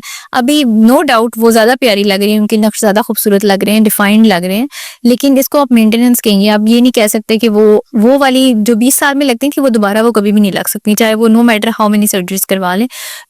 वो जो अब लगती है वो और खूबसूरती है, जो वो तब लगती थी वो और खूबसूरत। अल्लाह का बनाया हुआ फिर इंसान तो नहीं बना सकता। अल्लाह का बनाया हुआ इंसान जो है वो चेंज नहीं हो सकता, और उसने आगे की तरफ जाने पीछे नहीं आ सकता। बिल्कुल दोस्त, आखिरी सवाल आपसे पूछूंगा, स्मोकिंग से स्किन को क्या नुकसान होते हैं? स्मोकिंग आपकी ओवरऑल हेल्थ के लिए बहुत बुरी है, और अगर आप स्मोकिंग करते हैं, स्मोकर्स की स्पेशली अगर आप देखें, लेडीज या मेल्स जो भी करते हैं, उनकी फेस के माउथ के राउंड लाइंस बहुत जल्दी आ जाती हैं, रिंकलिंग ज़्यादा होती है, उनकी जो स्किन है वो एज जल्दी करती है।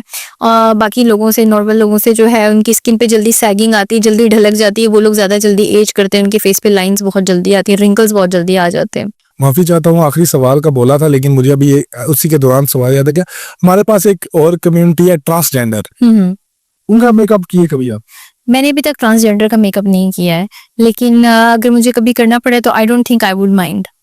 नहीं, वो माइंड तो नहीं करना, लेकिन उनकी क्योंकि ब्रेड भी नहीं, होती कुछ है। लोग कहते हैं ना कि यानी हम तो ट्रांसजेंडर का मेकअप नहीं करें। और आज तो लड़कियों से खूबसूरत ट्रांसजेंडर है। हाँ, उनकी स्किन है, और हाँ मैं आई थिंक मैं कर सकती हूँ, I don't have an issue with that. नहीं, उनकी दाढ़ी वगैरह भी होती है, तो उसके लिए क्या वो कर? नहीं देखिए, वो जो ट्रांसजेंडर्स है ना, उनके अगर जो कोई मेकअप कराने आएंगे तो जाहिर है वो इसको एज अ अपना उनको अपनी ब्यूटी का ख्याल होगा।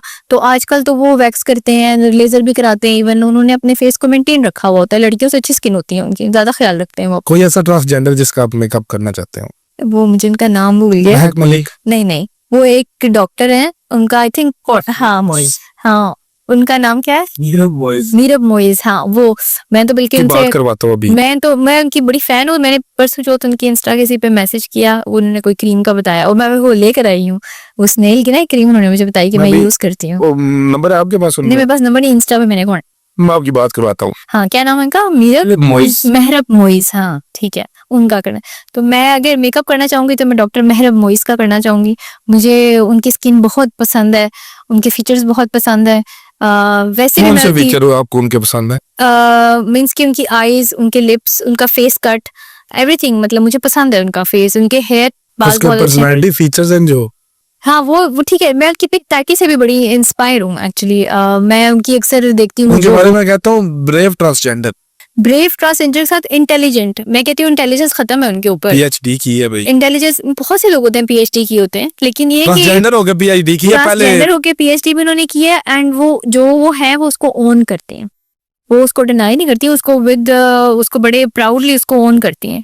तो आई थिंक मैं उनका मेकअप भी कुछ करना लोगों ने ना मेहरब मोइज को जो है, जैसे वो पॉडकास्ट वगैरह में वो ट्रोल करते हैं लोगों को या सख्त बातें करते हैं। मेहरब मोइज के अंदर एक सूफी भी है। बिल्कुल उनके अंदर है, उनके पास बहुत नॉलेज है। मैंने उनके कुछ इंटरव्यूज देखे थे क्योंकि मैं उनको फॉलो करती हूँ। उन्होंने अपने जिस्म में जो टैटूज बनवाए हुए हैं, उन्होंने टैटूज के पीछे भी उन्होंने एक पूरी फिलॉसफी, पूरी कहानी, पूरी फिलॉसफी है। So she has a logic of everything. उनके पास हर बात का जवाब है, हर बात का, और विद लॉजिक है। जो चीज जिससे मैं इंप्रेस होती हूँ, ऐसी कोई हवा में स्टेटमेंट नहीं देती हूँ, उनके पास लॉजिक होता है।